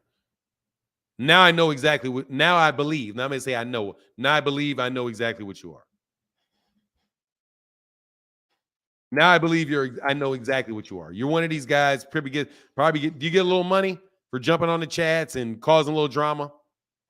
Throw your little nickel or dime here to come and troll people and mislead conversations with facts that are not true and all of that. Anyway, Fanon is the Vincent. Oh, I'm sorry. I don't even know how to pronounce that name. Hey, come on, Oz. What's up, brother? Fanon, that was brilliant, man. That was a brilliant takedown, man. Everybody get your likes up. Fanon should have no less than 800 likes this morning and most mornings. You are getting content, hot sports opinions, analysis, and a legal mind, a brilliant, intellectually stimulating legal mind that you can't find anywhere else. This is unique. I am in a position where I don't have much money. I'm unemployed. I donate money, but I know that a lot of us cannot donate money to Fanon. It's free to hit the like button. That was brilliant. That was an incredible takedown. Fanon, you reminded me, I don't know if you ever watched Law and Order Criminal Intent with Vincent D'Onofrio, where he took down the criminals in such a good way, and he broke down exactly where they were and trapped them. You laid the perfect trap for that guy, man. You were like Johnny Cochran. Watching you is better than the first 48, cold case files, forensic files, the way you took that guy down and exposed him. Last thing I want to say here, Fanon, message to my folks in Africa. What's going on with you and the regime that we have in the United States is unfortunate. They're bullying you. We in Fanon's channel do not support what this administration is doing to you. We love Africa. You cannot separate us from Africa. We do not support the sanctions and the bullying that is being imposed on you by this regime in Washington, D.C. And with that, I'm out. Deuces. Appreciate you, brother. Thank you, man. Thank you, Kamal. Appreciate you. A grip, bro. Yeah, he does, because the super chats Chase increased lately since you told him he stopped throwing quarters at you. Yeah, bro. Why would he keep giving money? Why would he come under different names and donate money, bro? So obviously so much so obvious so obviously so that doesn't come up right. He said, Kang, he found your glass sippers, dude. Oh, BFTB put, yeah, dog. Let me tell you something, dog. The number one thing he's trying, dude, first of all, let me talk about Devin Haney for a second, man. Dude, no work. I wish nothing but the best for Devin Haney. You guys don't believe that. I just got a different way of expressing it than other people may have.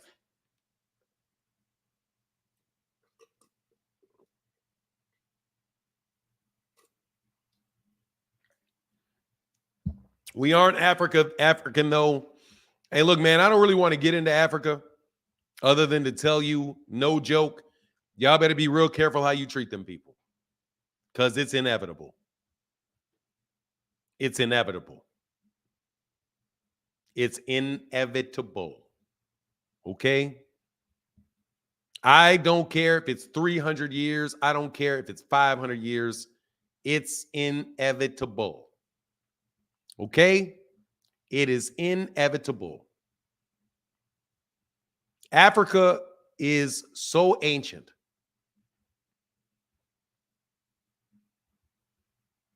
So ancient. They are, but in this little bit of time in the history of the world that Western Europe controls everything is like a blip. It's like a blip. It's like a blip.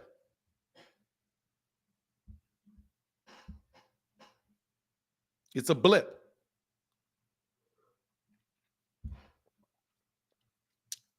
$400 years to hundreds of thousands of years is a blip. And you can only keep your thumb on something that does not die so long.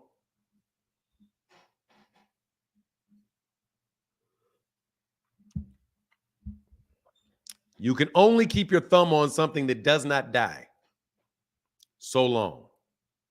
For so long. Oh, what is inevitable? That Africa will run the world. It is inevitable. It's inevitable. Inevitable.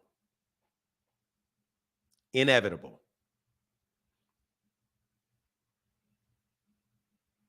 And I'm telling you, even if you don't consider yourself African, those people are going to run the world. It is inevitable. It may happen in 400 years. It may happen in 600 years. But I promise you, it's going to happen.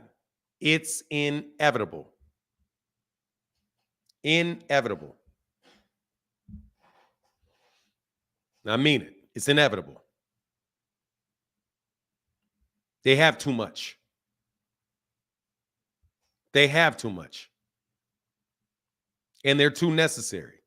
You can't, and plus, it's the basic blueprint of all human beings. You cannot get rid of the start. It's like the body, it's like an ocean trying to get rid of water. It's not going to work. I don't care how many times people say, oh, you're going to exterminate them. No, you're not. No, you're not. I promise you this. You could get rid of every African that there is. There will be a black man just pops out. Bop. That shit will just pop out. It'll, because it's the dominant, it is the base of everything. Trust. But you live through your life as an individual. They put these movies out that threaten you with, we discovered how to destroy the world. We've invented a bomb that will destroy the entire planet. Oh, we should all be so scared of you. Oppenheimer. Every time I see that, dog, let me tell you, you know what that bomb was? It was a bomb that was sent to kill a bunch of people, but more than anything, to intimidate everybody to believe that they have the problem to destroy, they have the ability to destroy the world. And if you believe that they have the ability to destroy the world, then you believe that they're all powerful. And there's no more concept critical to white supremacy than that they have the power to destroy everything. They can destroy the oceans. They can destroy the polar plates. They can destroy all human beings. They can, all of that. That's all powerful. They have the power of the extinction of the human race and of the earth as we know it in their hands. No, they do not. That's called being a hype job. You got a lot of money, a lot of TVs, and the ability to deliver a lot of messages. Dog, I don't believe that. That is exactly what all that is. And I'm going to say that, and I'm going to believe that for a long time. And anybody that believes that we've only been around on this planet for 10,000 years, just remember, the 1400s. The 1400s were 600 years ago. That's 600 years ago. That really is about 6 lifetimes of 100-year-old people back to back. That's 6 lifetimes. The 1600s, it's 400 years ago. That's 6 lifetimes. Back to back to back. Back to back to back. Think about it. And you're going to be dead in 100 anyway. Yeah, anyway, though, I wanted to put that in there because I do appreciate when cats from Africa come. Because I'm telling you, man, they get their stuff. When they get their stuff together and there's a gap in time that allows them to do it, just like there was a gap in time in Europe that allowed them to kind of get their act together through the what do you call it? The Crusades and all of that stuff. It doesn't matter. It may be China next, but eventually, I'm telling you, it's going to come back around. It is what it is, man. Look, dude, it is what it is. Anyway, so I wanted to get up off of that. But I did want to just say that for a second. Now, anybody's support is greatly welcome because you know I just got demonetized. This live stream just got demonetized. That's not woke, bro. I'm dead. That's not woke. It's not hashtag woke. Nothing woke about that. First of all, I don't even speak like that. My Haney observation is this, that my argument about Devin Haney has nothing to do with the dislike for Devin Haney. It has everything to do with the fact that I'm supporting the other fighters around him. It is a balanced approach in giving Devin Haney the credit that I think Devin Haney is due.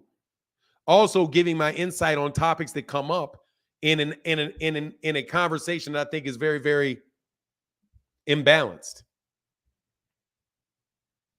And also, I'm thinking long-term because I most definitely am not going to set up Devin Haney by making arguments to make it arguments that's going to put people off. Zenith 360 said, Aram Tank said, Aram on Tank Stevenson. Why put up tremendous guarantees to make a couple dollars? Yeah, that's why I do. That's why Monster Inoue is not going to get that fight either. These guys are not big monies, bro. They're going to do that with somebody that's really going to make a lot of money. Oh, because I talked about political things. Yeah, Zenith, I did see that. Absolutely, positively, I did see that. Yeah, man, he said, look, dude, that guy's going to move up in weight, man. That's what's going to happen. He's going to move up in weight. Look, man, that is an insult saying woke. Man, look, dude, I'm woke. Yeah, I'm right. Hey, man, I'm wide woke.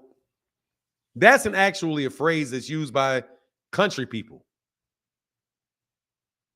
No, I'm not demonetized. My whole channel's not demonetized. I'm just saying that when I start speaking about issues related to Africa, if I talk about issues related to censorship or any political issue that's out there, advertisers are not going to want to put YouTube will demonetize you so that you're really kind of discouraged from talking about it. Zeus, stop. For now, what do you think about the walkthrough yesterday for EJ? I think the dude looked man, like the fact that he keeps all that stuff on him, I think is part of his regimen to lose weight. I was more struck by the fact that Errol Spence just looked like he looked like he was close to weight. He probably still has weight to get off.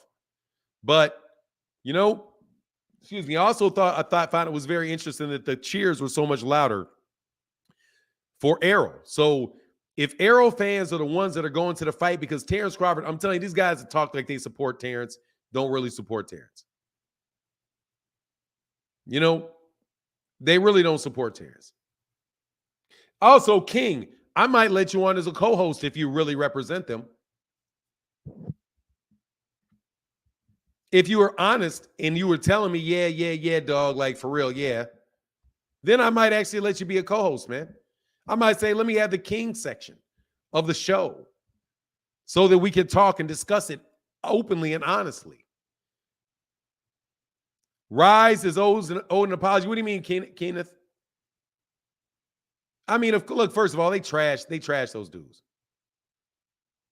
Man, dude, look, they said that there was initial discussions about the fight. But, dude, they're like, look, man, the fight's not going to happen because of Gervonta. For now, the anti-PBC propaganda after Inoue Fulton is getting overboard. Why did PBC deserve all this hate? It's crazy, for now, because they made a fight. I don't know if they already got the hate, but whatever. It is what it is. They didn't go out of business. And they mad, dude. They just keep dogging them, dude. They just keep dogging them, bro. That's it. Hey, man, much love in this Cash App. I think somebody support. This is not allowed on the Cash App, but thank you so much for your support. Aaron Hoppin said, hey, what's going on, Aaron Muhammad? This is for the takedown. Oh, yes, sir. $5 holler, brother. Thank you, man. For sure. No problem. I don't mind it. It is what it is, man. Yes, it's par for the course. They said Rise was lying about reaching out and Haney saying he wanted to go up. There you go. Dude, look, man, these dudes, Bill Haney does not have to tell the truth.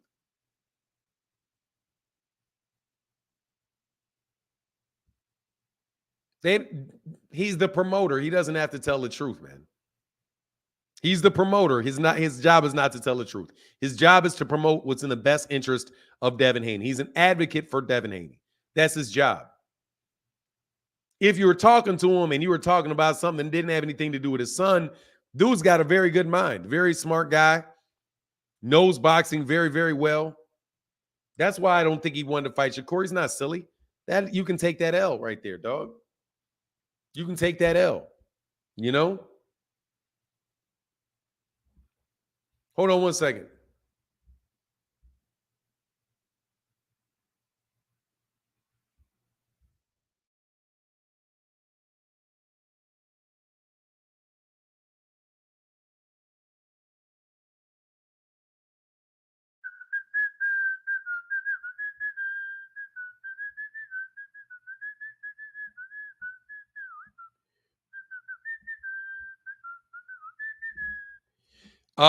Who is Fulton was relaxed too. How it work out? Oh, what do you mean he's relaxed too? You talking about for Errol or Terrence? Dude, man, first of all, Steve Fulton Jr. is not Errol Spence. So you guys can stop that. All right. I said, I did not pick a winner for that fight because I want to support Steve Fulton Jr. So I didn't pick a winner. Unlike the guy that said, man, he was really, really surprised. I wasn't surprised at all. I could see within the second round, he was going to knock him out. It's about that. This is going to be good. He's going to get knocked out. I think a lot of people that were talking about that were just supporting Steve Fulton Jr. and really hadn't spent a lot of time watching Monster Inoue. So you see that Monster Inoue is a very real fighter. But at the same time, man, it is what it is, bro. Fulton Jr. is a really good fight. He said, I hate Fulton lost, though. Yeah, see, hey, oh, thank you. Hey, man, I'm sorry, man. Mr. Paris, man, thank you.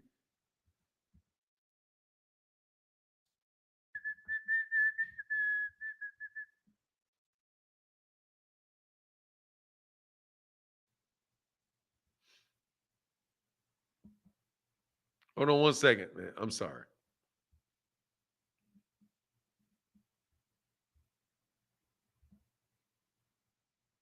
Leho Shang in that Cash App. Thank you, brother. And my guy, Richard Paris, in the building. Richard Paris says, Team Spence, man down, the biggest free smoke junior, Moby Dick, the grave digger, put him in the dirt. Smoking on bud, can't wait for that ass whooping on Saturday. Hashtag busted gloves.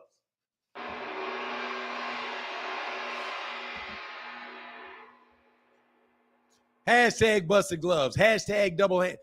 Hashtag triple stacking. Hashtag triple stacking gloves. Hashtag triple stacking gloves. I'll touch you in your nose, you start bleeding right away.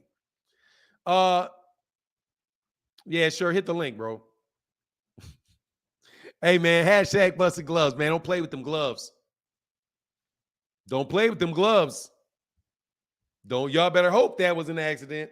I need a yawn out of Tim. I need a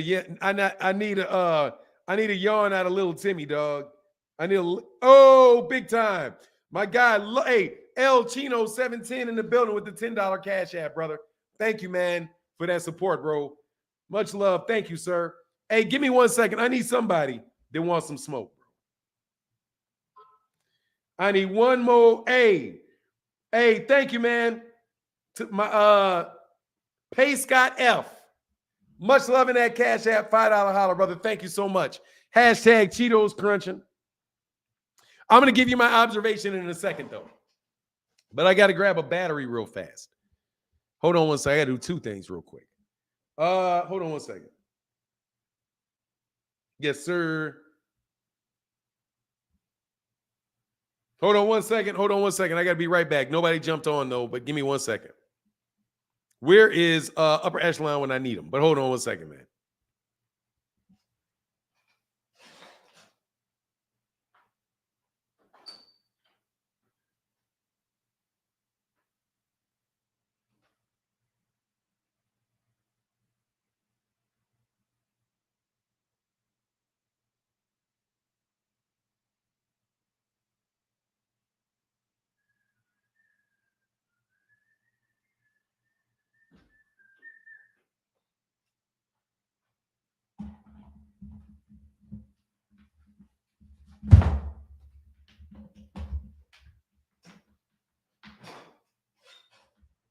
All right, I'm back. My bad.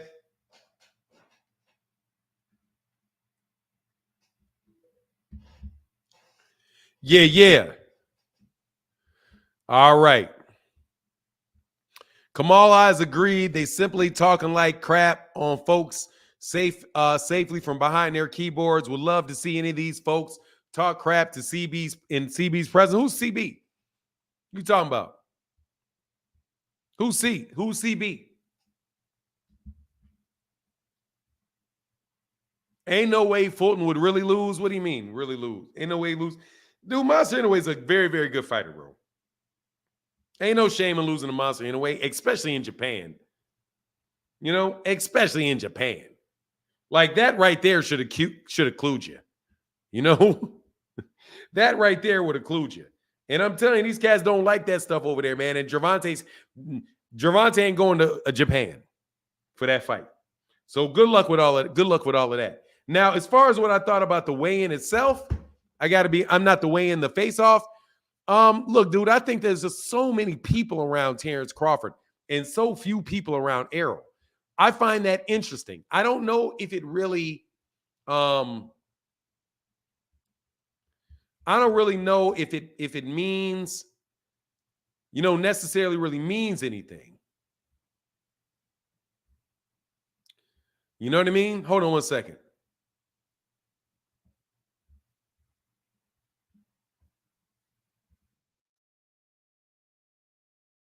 Hold on one second.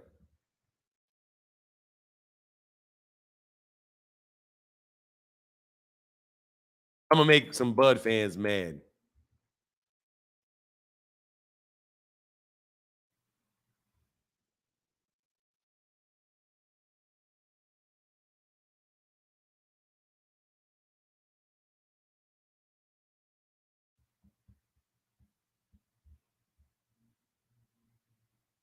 Hold on one second.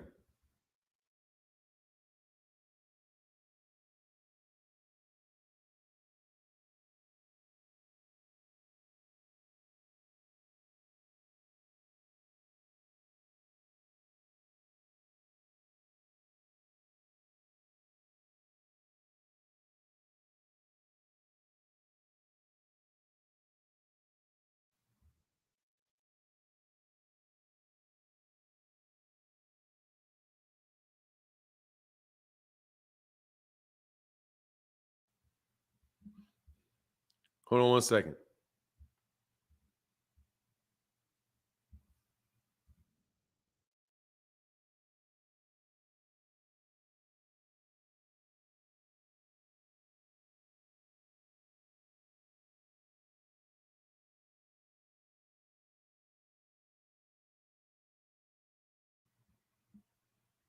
All right, hold on one second. Yeah, I'm gonna make somebody mad with that title. Y'all don't have to like that, bro. You don't have to like that. They ain't gonna like this. Y'all ain't gonna like this one. You ain't gonna like that. It is what it is, bro. Gotta get you. Hey, Fanon, need more mods. I don't need any more mods. How many mods I need? Where you at, dog? I'll come over here. I like the fact that how many more mods I need. You're being funny, Michael Dangerfield. You're being funny. I need one more mod. No, I need less people that are not mods. Let me put you on timeout. Let me throw you out. I need less people. I need less people that are not mods. That's what I need. I need this chat all blue. Is what I need.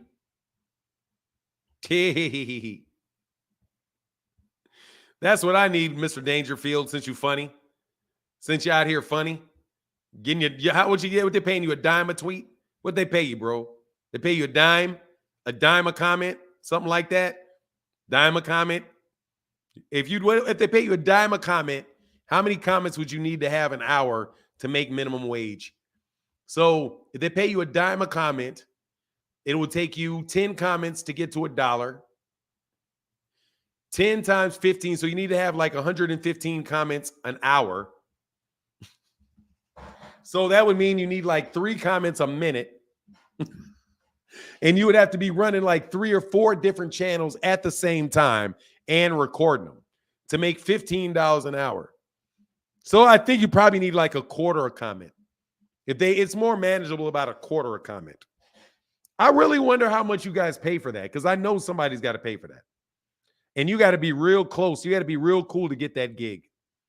Like, I really wish the PBC would hire me. I really do. Like, hey, man, Al, come on, man. Why don't you hire me? All you got to do on top of my regular conversation is just pay me, I don't know, $50 an hour. Pay me $50 an hour, 5 days a week for a 3-hour show. Come on, man. That's little to nothing. That's little to nothing in your marketing budget. Little to nothing. To have people talking about it and coming on and all of that stuff, it's next to nothing. You know what I mean? What is that? That's $150 a day times, 10 days is $1,500 times 3 is what? 15 times 3 is 45. It's less than $5,000 a month. That's $5,000 on your marketing budget. That's easy money. Why not, Al? Come on, Al. That's cheap, and it's way better than Ring Magazine. Think of the bang for the buck you're going to get. That's why I'm telling you, if you think these guys ain't getting paid, you're nuts. It is easy. It makes sense to do it. See, I have to stand out here on a quarter with a cup.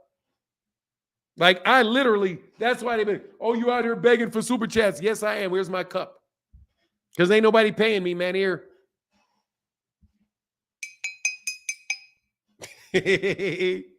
Pull out the cup, bro. He said, Fanon, do you remember Rodney Dangerfield's 1986 movie Back to School where he played the ex-elite diver? Great flick. Yeah, I do. Yeah, I do. Man, you be talking about some stuff that's like way out there in left field. But yeah, I do remember that, man. Yeah, they look focused. Only thing that I would say for is that Terrence Crawford continues to have like things on his body. And he also, dude, he's got a lot of people around him, bro. Like I don't think he's getting the energy back. Like he doesn't have the same energy. You know, he ain't got like the killer energy. But at the same time, man, like, you know, dude, this guy's a pro. So I'm not putting too much into any of that. That man is a pro. Those guys know how to get ready for fights. They know all of that. He jumped off 3 boards. Oh, what? He didn't get it. He didn't get it yesterday, King. What are you talking about? Hey, no, I just threw that King out. King can come back. I just know who you are, bro. You're still welcome, King. You're still welcome. Even though I had to, because you know how me and you do, King. You know how me do. You're like my unofficial co-host. I now know that you're my unofficial co-host. Hey, come on. Hey, man. Hey. Check your email.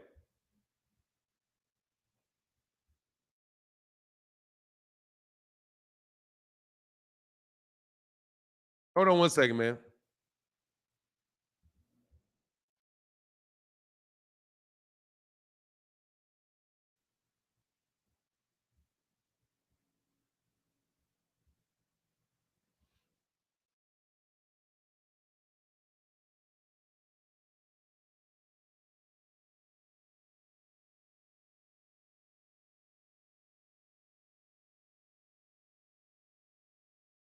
I like everybody but Man Down. I like everything about Man Down Promotions. Okay, that's up.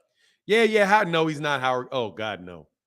Howard Cosell was relatively an intelligent. Well, actually, that's the thing that confused me so much about the guy. That's the thing that was getting me. It's like there was something I couldn't put my thumb on. Because I would be like, no, you're not that bright, but he is. He's not, I was saying he's not that bright, but he really is. He's an intelligent guy. You know what I mean? Like, he's not, and he knows he knows the facts behind it. It's just his conclusions are crazy. That's why I thought the dude was on the spectrum. But now I think I understand better. Because he knows the facts, but you still have to make the arguments. And none of these guys ever come on the channel. Like, as many times I've been calling these Ring Magazine dudes out, as many times I've talked bad about these people, they still never come around. And I know they got bots. That dude over there on that fake dude. The fake dude with the hee, that fake little dude, little guy, little man, Tiny Tim. That dude is a fraud. He's an intelligent guy, but he's a fraud. And he's definitely playing a role. He's definitely playing a role. Without a doubt, he's playing a role. Because there was no reason ever to call me a race baiter, ever. If this was a regular, I'm a former pro-black, this and that, and now I've seen the error of my ways guy, and he had ever actually listened to me, there's no way that they would say that. It's only somebody that would really be trying to attack certain channels with an agenda that would even say that. And then when I saw him do an interview with Steve Kim in the background, I was like, oh, okay, you're just a Ring Magazine bot. So you're like the black Mike Montero. I get it. You're the black Mike Montero. That's what little that's what he is. He's the black Mike Montero. That's why, like, except for Mike Montero probably really means it. And Mike Montero was designed to talk really crazy to really, really racist people. The Ring magazine and that whole little cabal of Boxing Writers Association of America guys have been trying to find YouTube channels that will help them out for a while. Like No IQ Boxing. No IQ Boxing is somebody they were really putting out. The Dominican dude, he was somebody else that they were really riding behind and putting out, you know, and retweeting the stuff and doing all of that. But so King is one of those guys. Or I suspect that King is one of those guys. Come on back, King. I got time. Come on back, King. I got time. I need to learn more, bro. Let me tell you what they do. Those guys are public relation people. So in the presidential election, you remember when Hillary Clinton, first of all, it's just logical, okay? It's really just logical. It's really just logical that that's what people will do. You know, a lot of the boxing conversations are taking place on YouTube channels. So you go to the YouTube channel and try to direct. Kai Alexander says you hurt his feelings for now. I doubt he comes back today. Oh, he'll come back if I didn't hurt his boss's feelings. Because you better believe I'm going to rip the cover up underneath that if he comes back. Yes, sir. Anyway, one more caller and then we'll call it a day. Because I'm telling you, hey, dog, if he's over on Little Man's channel, he over there on Little Man's channel, rah, Little Man, and he's riding with Rick Glazier. Come on, man, that's that same crew. For 9, he's intelligent, but he just be trying to prove you wrong. Yeah, he tries to use the arguments that are given to him. That argument was given to him by somebody else. He overdid it. He just gave me an argument that somebody else used, and I was like, I can tell who wrote that. A writer wrote that. A writer wrote that. That is PR material right there. That is PR material right there. That was a PR release that he read. And he gave him something very structured to say. Now, mind you, this. Hey, Seema. Great, thank you. Thank you, man. He said, great show as always. Soccer love. Yes, sir. Yes, sir. Thank you so much. No. What it is it's public relations. It's public relations. It's public relations. It is something designed so that you can get that argument out there. Even if somebody disagrees with you, it's a talking point that other people will run around and use. That's public relations. Now, when I look at it, it's very easy for me to see this. None of those scoring criteria have anything to do. None of that, your criteria for pound has anything to do with how you score a fight. What they're saying is it's almost like the best basketball team. The best basketball team is who has the best logo. Who do you think the best boxing team is in the world? Who do you think the best basketball team in the world is? Well, I don't know. Whose players dunk the most?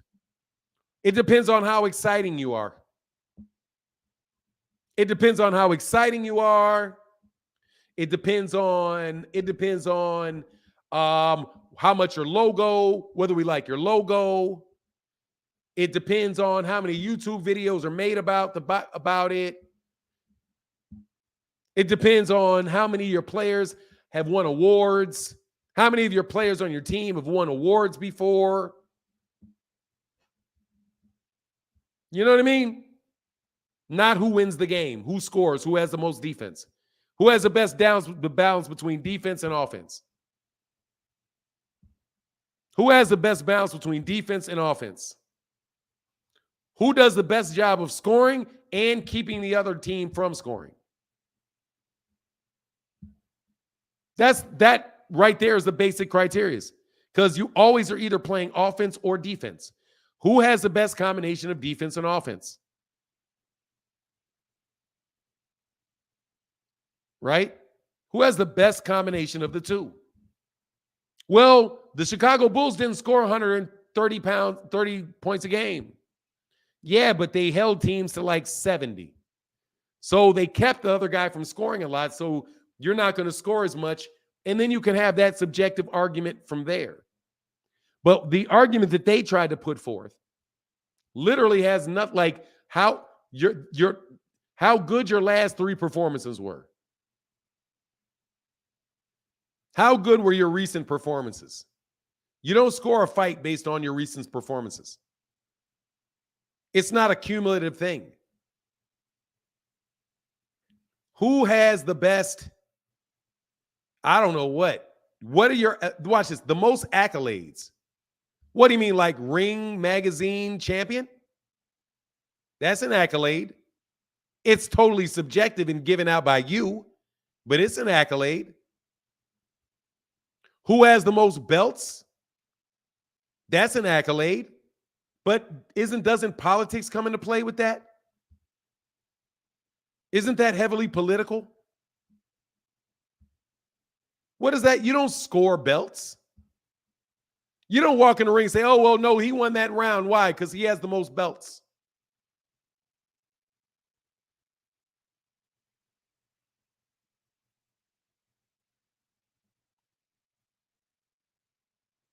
But it was very well written.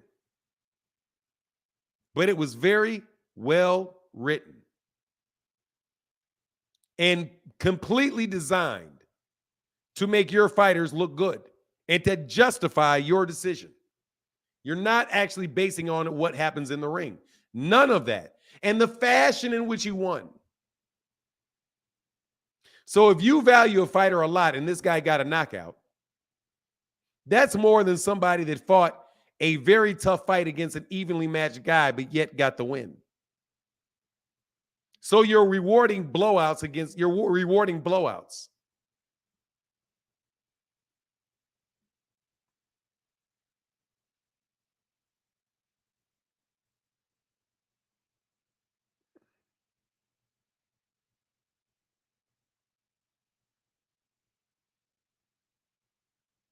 First of all, man, look, I'm going to tell you right now. You have all kind of discussions you want about. Hey, thank you. What's going on, Mr. Siller? Just sat down to send some work emails and listen to the best boxing show, only to witness one of the best takedowns ever. Fanon wins by KO. Peace. Thank you, brother. Thank you, Jorge. Sorry, man, I called you George. Thank you, Jorge.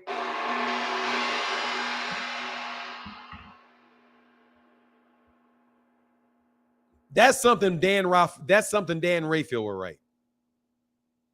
That's something a journalist would write. That's something a PR agency would write.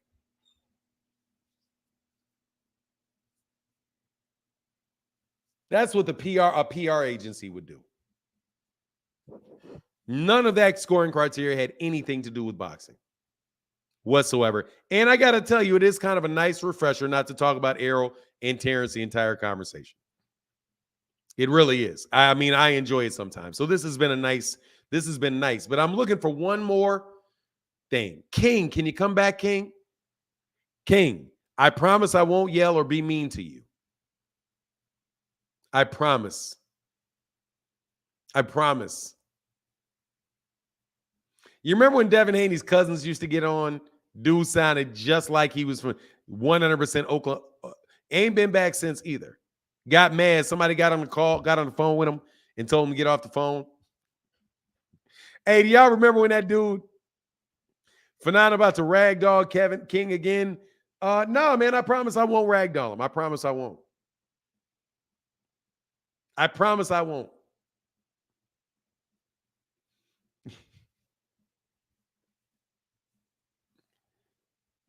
He said, Fanon, no disrespect. We have to use another phrase besides takedown. This ain't the MMA. What takedown? When did I say takedown? When I don't know what you're talking about. Where'd the takedown conversation come from? I don't remember any type of takedown. I don't remember any type of takedown. I'd just like to ask King some more questions, man. Even if it's just me and you talking. I would like to understand some things a little bit more. I got more questions. Because now your conversation with you is all that much more intriguing. Rick Glazier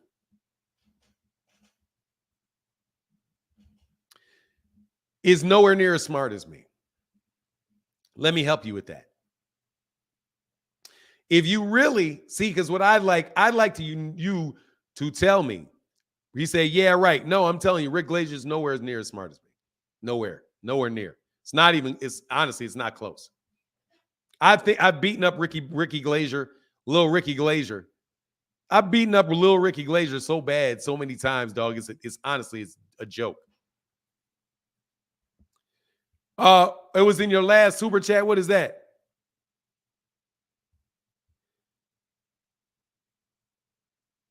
Oh no. What was in my last super chat? Fanon, I spoke with my man, ex-middleweight, light heavyweight champ Reggie Johnson last night, the first world champion from Houston. He too is riding with Errol, so I said that's why he lost to Roy. Come on, man, that ain't right, bro. Oh, takedown. Oh, okay, I got it. Thank you. Nah, little Ricky can't hang, bro. Little Ricky can't hang, bro. Little Ricky can't hang, bro. See, what little Ricky tries to do is tell you how good he is because based on what he used to do. You talk a lot of crap, but don't explain how we should rank fighters. Poo. Click the link. Poo. Click the link. I'll explain how I'll explain it. Puzu. You gonna click the link or just say no? Pretty please answer the question. I have explained it multiple times.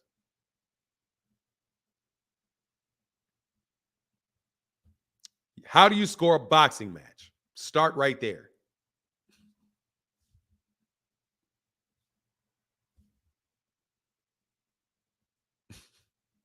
How do you start with how you score a boxing match? You're at work. How you can type, how do you score a boxing match? And you go from there. That's how you do it. How do you win a boxing match? There's 4 scoring criteria. You go from there. And you apply that scoring criteria and rank how good those fighters are in those 4 scoring criteria.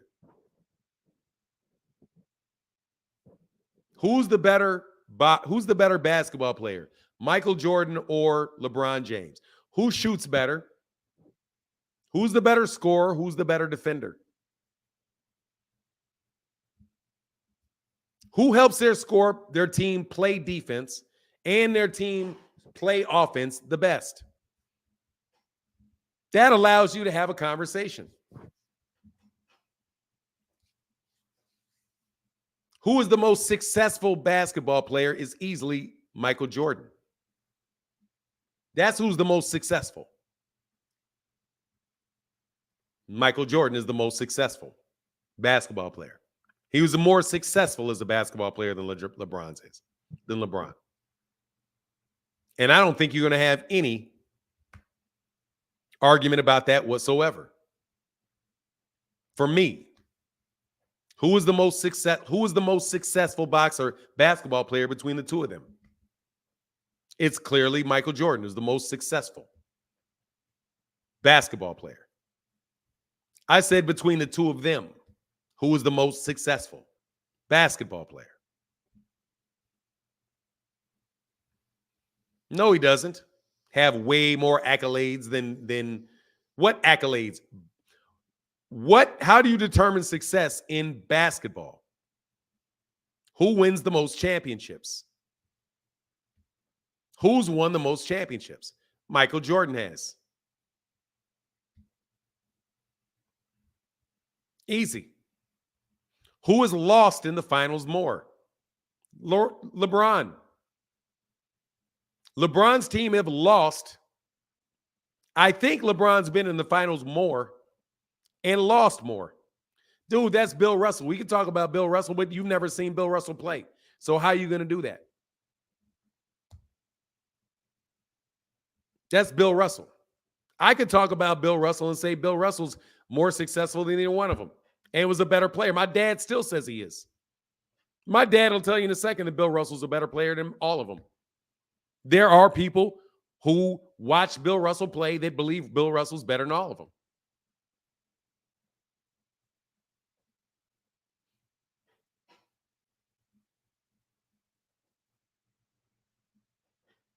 But I'm talking about boxing. I'm trying to draw a comparison. You know what you do not say? Who has the most endorsement money? Who's made the All-Star team the most? Who started the All-Star game the most? Who was player's choice for the best who was the player's choice for the best defender that year? Those are accolades. People vote on that. Those are all accolades. You can list them all up. You a clown. You rank based on your opinion, same as me. You make no point to this argument. You're ridiculous.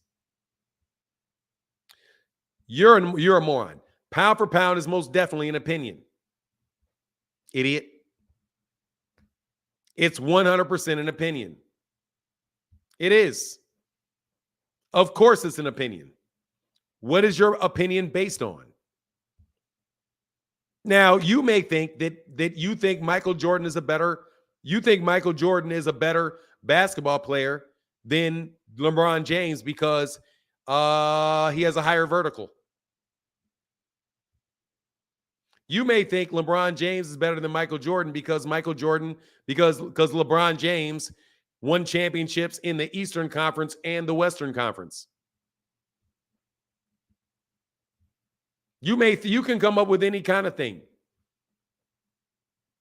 However, you still have to look and see how do they play the game of basketball.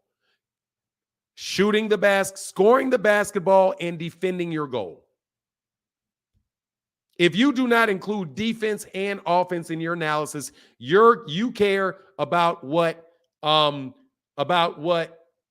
who Jeff Van Gundy, Charles Barkley, Kenny Bayless, and 5 other people that don't play basketball, what they voted on. I would say, dude, you're a little bit full of it. But those are team sports. And teams a little bit more tricky. I can tell you who I think the best runner is. It's the guy that ran the fastest. Not who has the best form. Who ran the fastest? Who runs the fastest?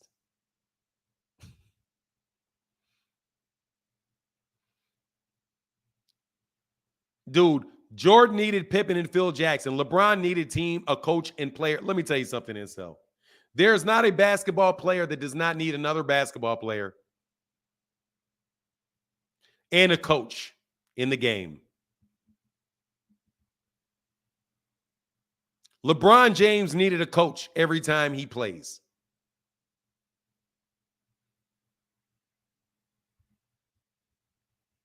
Every single solitary time he plays, he needs a coach. And he needs at least 4 other people on his team. Every single solitary time. LeBron James needed a coach and at least 4 other players every time he ever played to win a game. Okay? Unless he was unless he was 15 years old and they were like, hey, it don't matter.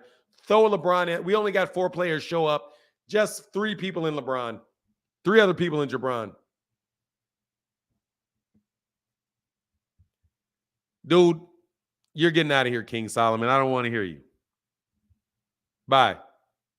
He has not cleared the man because the man has got 6 championships, 2 three-peats, 6 championships, 6 championships, 2 three-peats, and was clearly the best basketball player in the league for years. LeBron James has only been the best basketball player. You know what LeBron James is?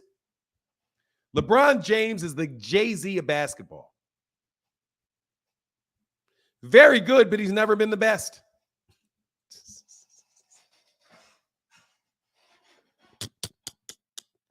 LeBron James has always been one of the top 1 or 2 basketball players on the planet. Always. You let me know when he's been number 1. When has he been the best basketball player in the NBA? Let me know.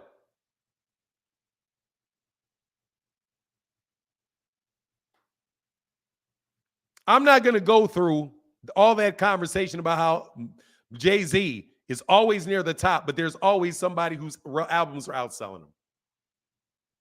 2012 to 2018. He was the best from 2012 to 2018.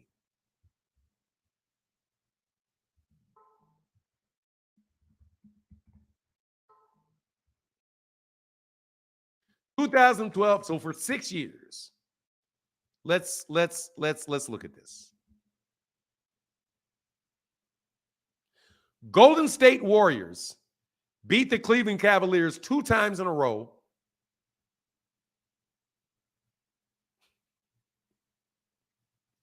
(2015 to 2018 was the Golden State Warriors' time, in which Kevin Durant was in the league and Steph Curry was in the league. So I'm sorry, bro.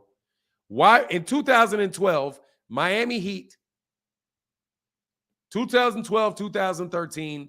So I would say maybe 2012 to 2013. But during that time, before that, it was Kobe Bryant. Kobe Bryant, it was questionable. Kevin Durant, questionable. For the last 6 years, it has been guys like, what's the dude, Joker right now. There's at least 5. The entire time there's been somebody as good as LeBron James. The entire time. That was not the case with Michael Jordan. Michael Jordan was the best player in the NBA, from probably 1988 to about 1996. From about 1988 to 1996, he was the best player in the NBA. There was never a time when he was in the prime of his career that he wasn't the best player in the NBA. Michael Jordan might have been the best player in the NBA when he got by his second year. Michael Jordan might have been the best player in all of the NBA by his second year.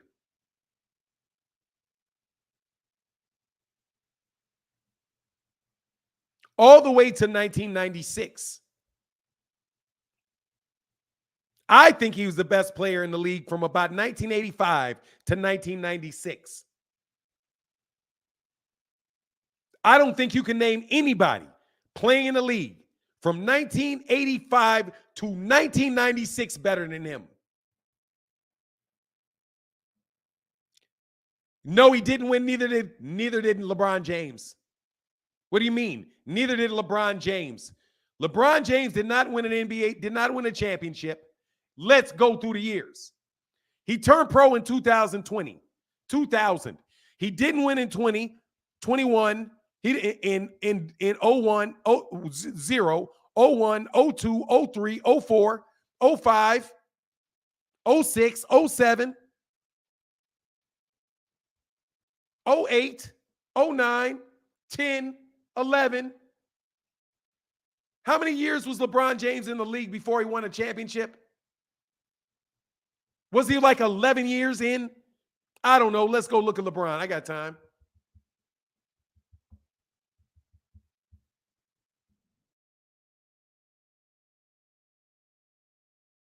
I got time. And then I'm going to get off.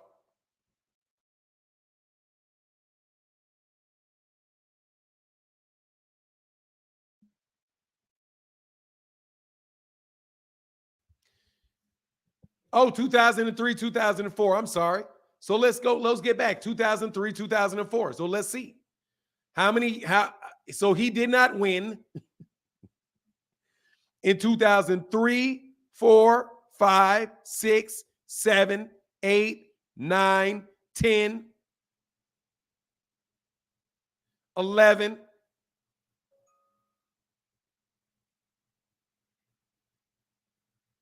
So he didn't win for how many is that? 7, 8, 9 years. Is that right? Or 8 years. So he didn't win in 8 years. 8 years. So that's plenty of not winning.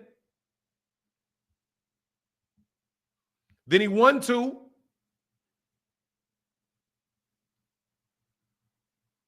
With Dwayne Wade, like he don't need Dwayne Wade. Anyway, yeah, that's why I said in 2013. Dude, LeBron James has for a very short amount of time been the best player in the NBA. Michael Jordan was the best NBA player, was honestly, without a doubt, the best basketball player. I'm going to be conservative with this. Michael Jordan was in the league in 1984.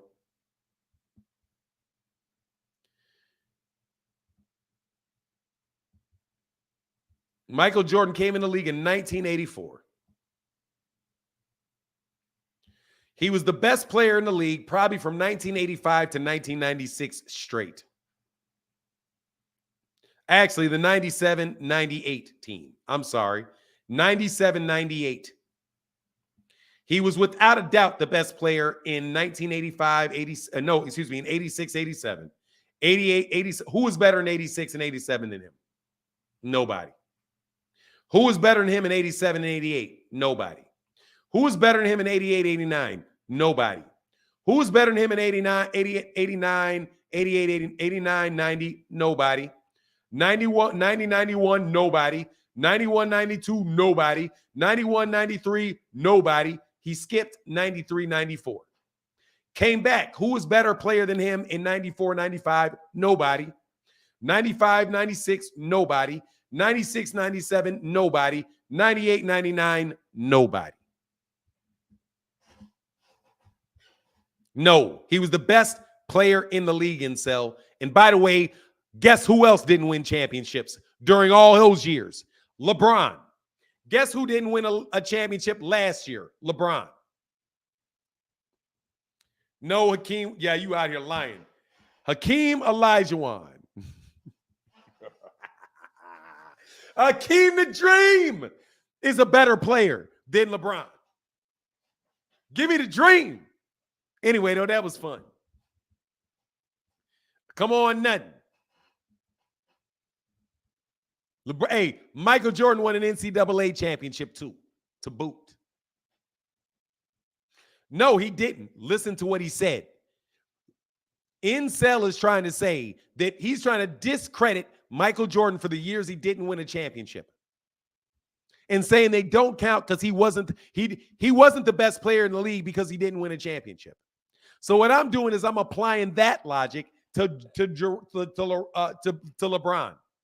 Seeing as LeBron James has only won 5 championships and not 6, and he's played like I don't know how many more years.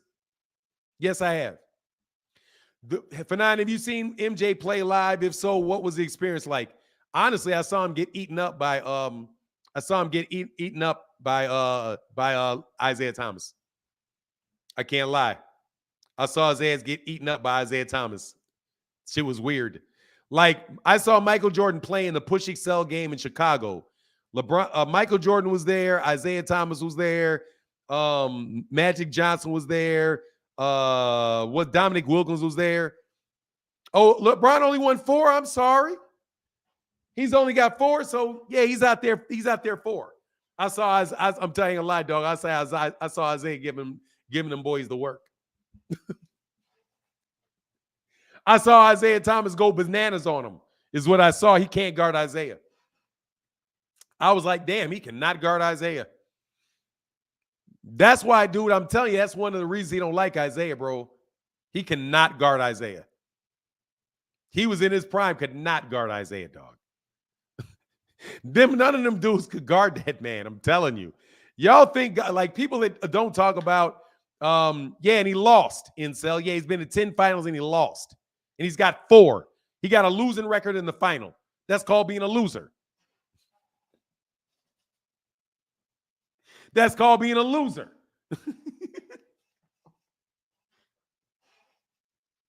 I'm just telling you, dude, they could not guard Isaiah Thomas, bro.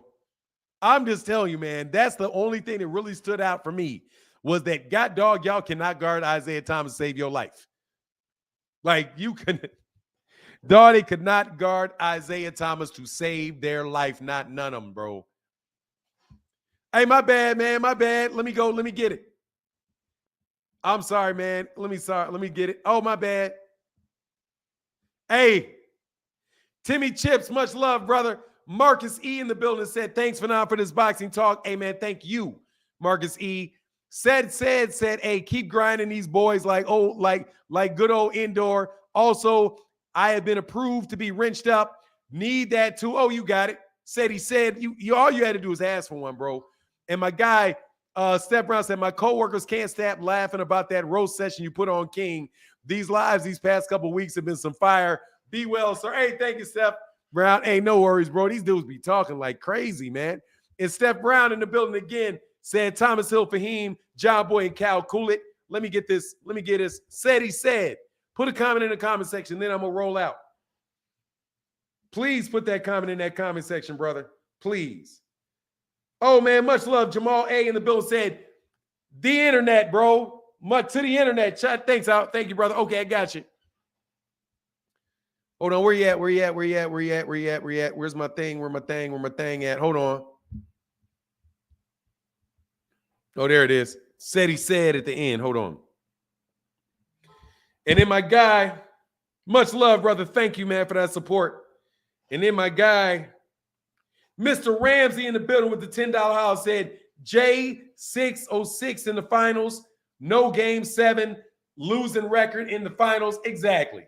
Jordan 6 out of 6 in the finals with no game 7s. 7 no 7. LeBron losing record in the finals. Yes, bro. And by the way, a walk-off on you, bro.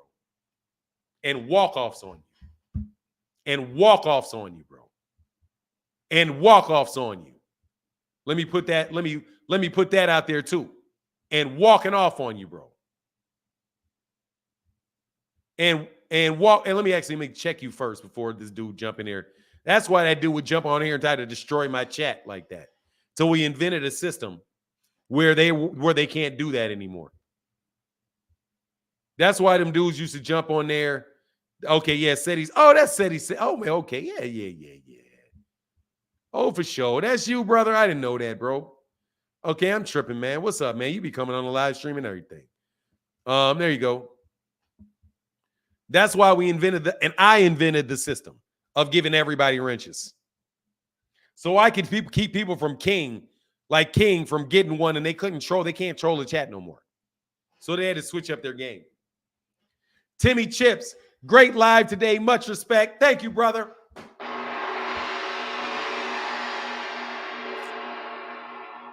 Can't LeBron James play and guard every position? Jordan definitely better in the clutch. Look, man. No, he cannot guard every position effectively. He gets to play in a zone, bro. He's played half his career in a zone. I don't know what he can do. LeBron James has played over half of his career with zone defense, allowing you to hide people on defense. So I don't know. I don't think LeBron James is better than Kobe Bryant. I want to know when LeBron James passed up Kobe Bryant is what I want to know. And I mean that for real. Why are you mentioning Michael Jordan when you ain't passed up Kobe Bryant? And if you were being fair, he ain't passed up Shaq. I want to know why he's a better basketball player than Shaq is. I still want to know that. You know what? There's so much bias against Shaq and Hakeem Olajuwon that I still wonder how in the world they passed up those guys. Man, ain't nothing ridiculous about Shaq. Ain't nothing ridiculous about Shaq. Shaq is like that. Shaq is like that. They just invented the term, he's just the most dominant. He's literally the guy that none of y'all could guard for none of your life, for the life of you. Won a bunch of NBA championships. Oh, I'm saying it was an accomplishment. Now I was saying, oh, okay. Dude, that man, I don't have, dude, you know one thing, I'm going to get off on this. Jordan never dealt with the KD Warriors team. I'm from Cleveland, you killing me. Fanon, Jordan never dealt with the KD. So what? They didn't play in the league at the same time. How could he deal with a team that was in, Michael Jordan was retired by the time that came along. Okay? How could he deal with that? And guess what else? I don't think LeBron James dealt with it either. Didn't they lose? Didn't they lose? I don't think LeBron dealt with that either. I think he lost. Anyway, I got to get out of here. Much love to everybody in the chat. Thank y'all so much for your support. No, LeBron is no joke, though. LeBron is a seriously great basketball player. Y'all disrespect. You guys, Michael Jordan's, first of all, Michael Jordan's, the Wizards' Jordan was average. He was average. How many average basketball players score 50 in a game?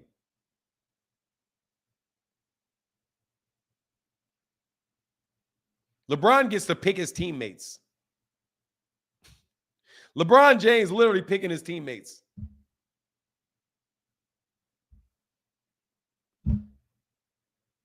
But anyway, I got to get out of here. Deuces.